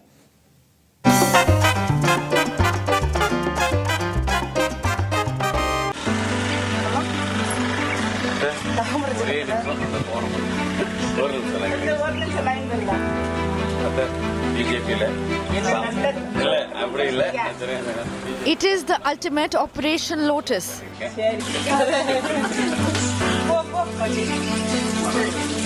A political twist straight out of India's unpredictable electoral battlefield has emerged from Kerala's hill town of Munnar. In the Nalanthani ward, the BJP has fielded Sonia Gandhi. The 34-year-old was named after the Congress leader by her father, who was a party worker. Sonia Gandhi herself was a Congress supporter before she switched sides. என்னோட அப்பாவுக்கு வந்து UDF மேல கொஞ்சம் இல்ல நிறையவே அவருக்கு ஆசை. அதனால அவர் சின்ன வயசா இருக்கும்போது எனக்கு இந்த பேரை வச்சுட்டாங்க. என்னோட பேரு சோனியா காந்தி தான். எங்க அப்பா வச்ச பேரு. எங்க குடும்பத்துல எல்லாருமே காங்கிரஸ் உள்ள ஆளுங்க தான். இப்ப வந்து என்னோட ஹஸ்பண்ட் வந்து பிஜேபியில இருக்காங்க. அவங்க பிஜேபியில இருக்கனால அவருக்காக சப்போர்ட்டிவா நானும் இருக்கேன். அதனால இந்த சோனியா காந்தி என்ற நான் பிஜேபியில மത്സരിக்கிறேன். Her husband Subhash has earlier contested as a BJP candidate in a nearby ward. Sonia Gandhi is facing a tough fight against Congress candidate Manjula Ramesh and CPM's Valarmati.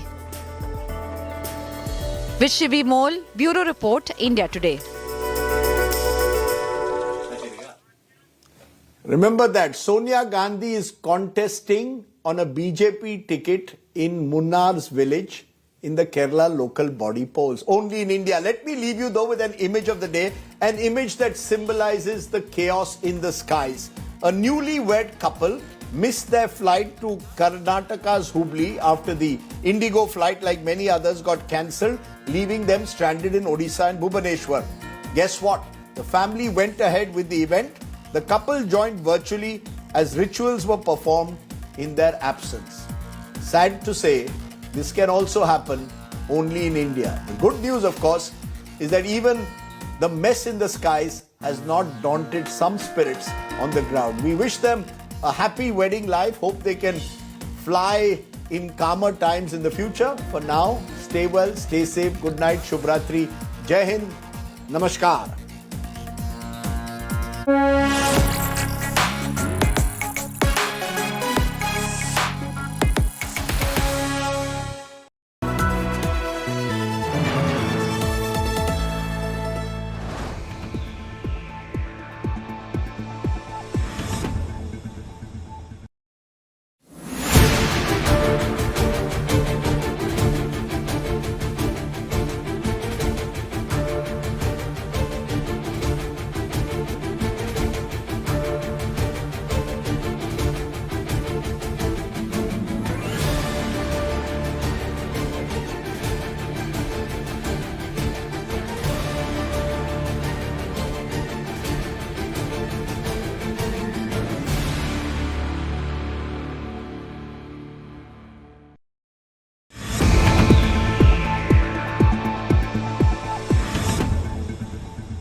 Presented by B&W Developments, a legacy of innovation and excellence. Co-presented by Kia, movement that inspires.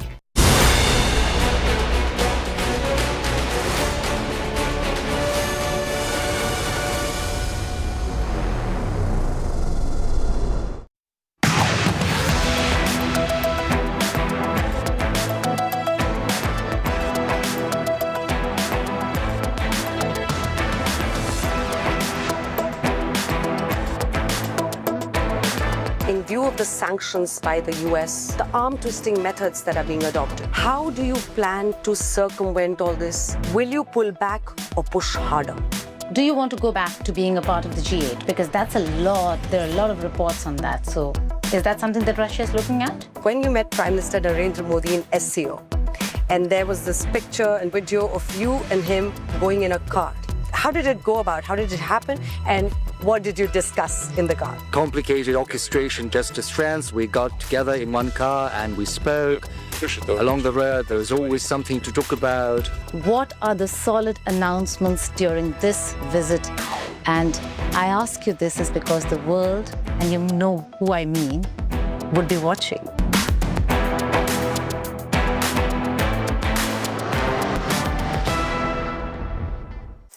Dear viewers, hello and a very warm welcome.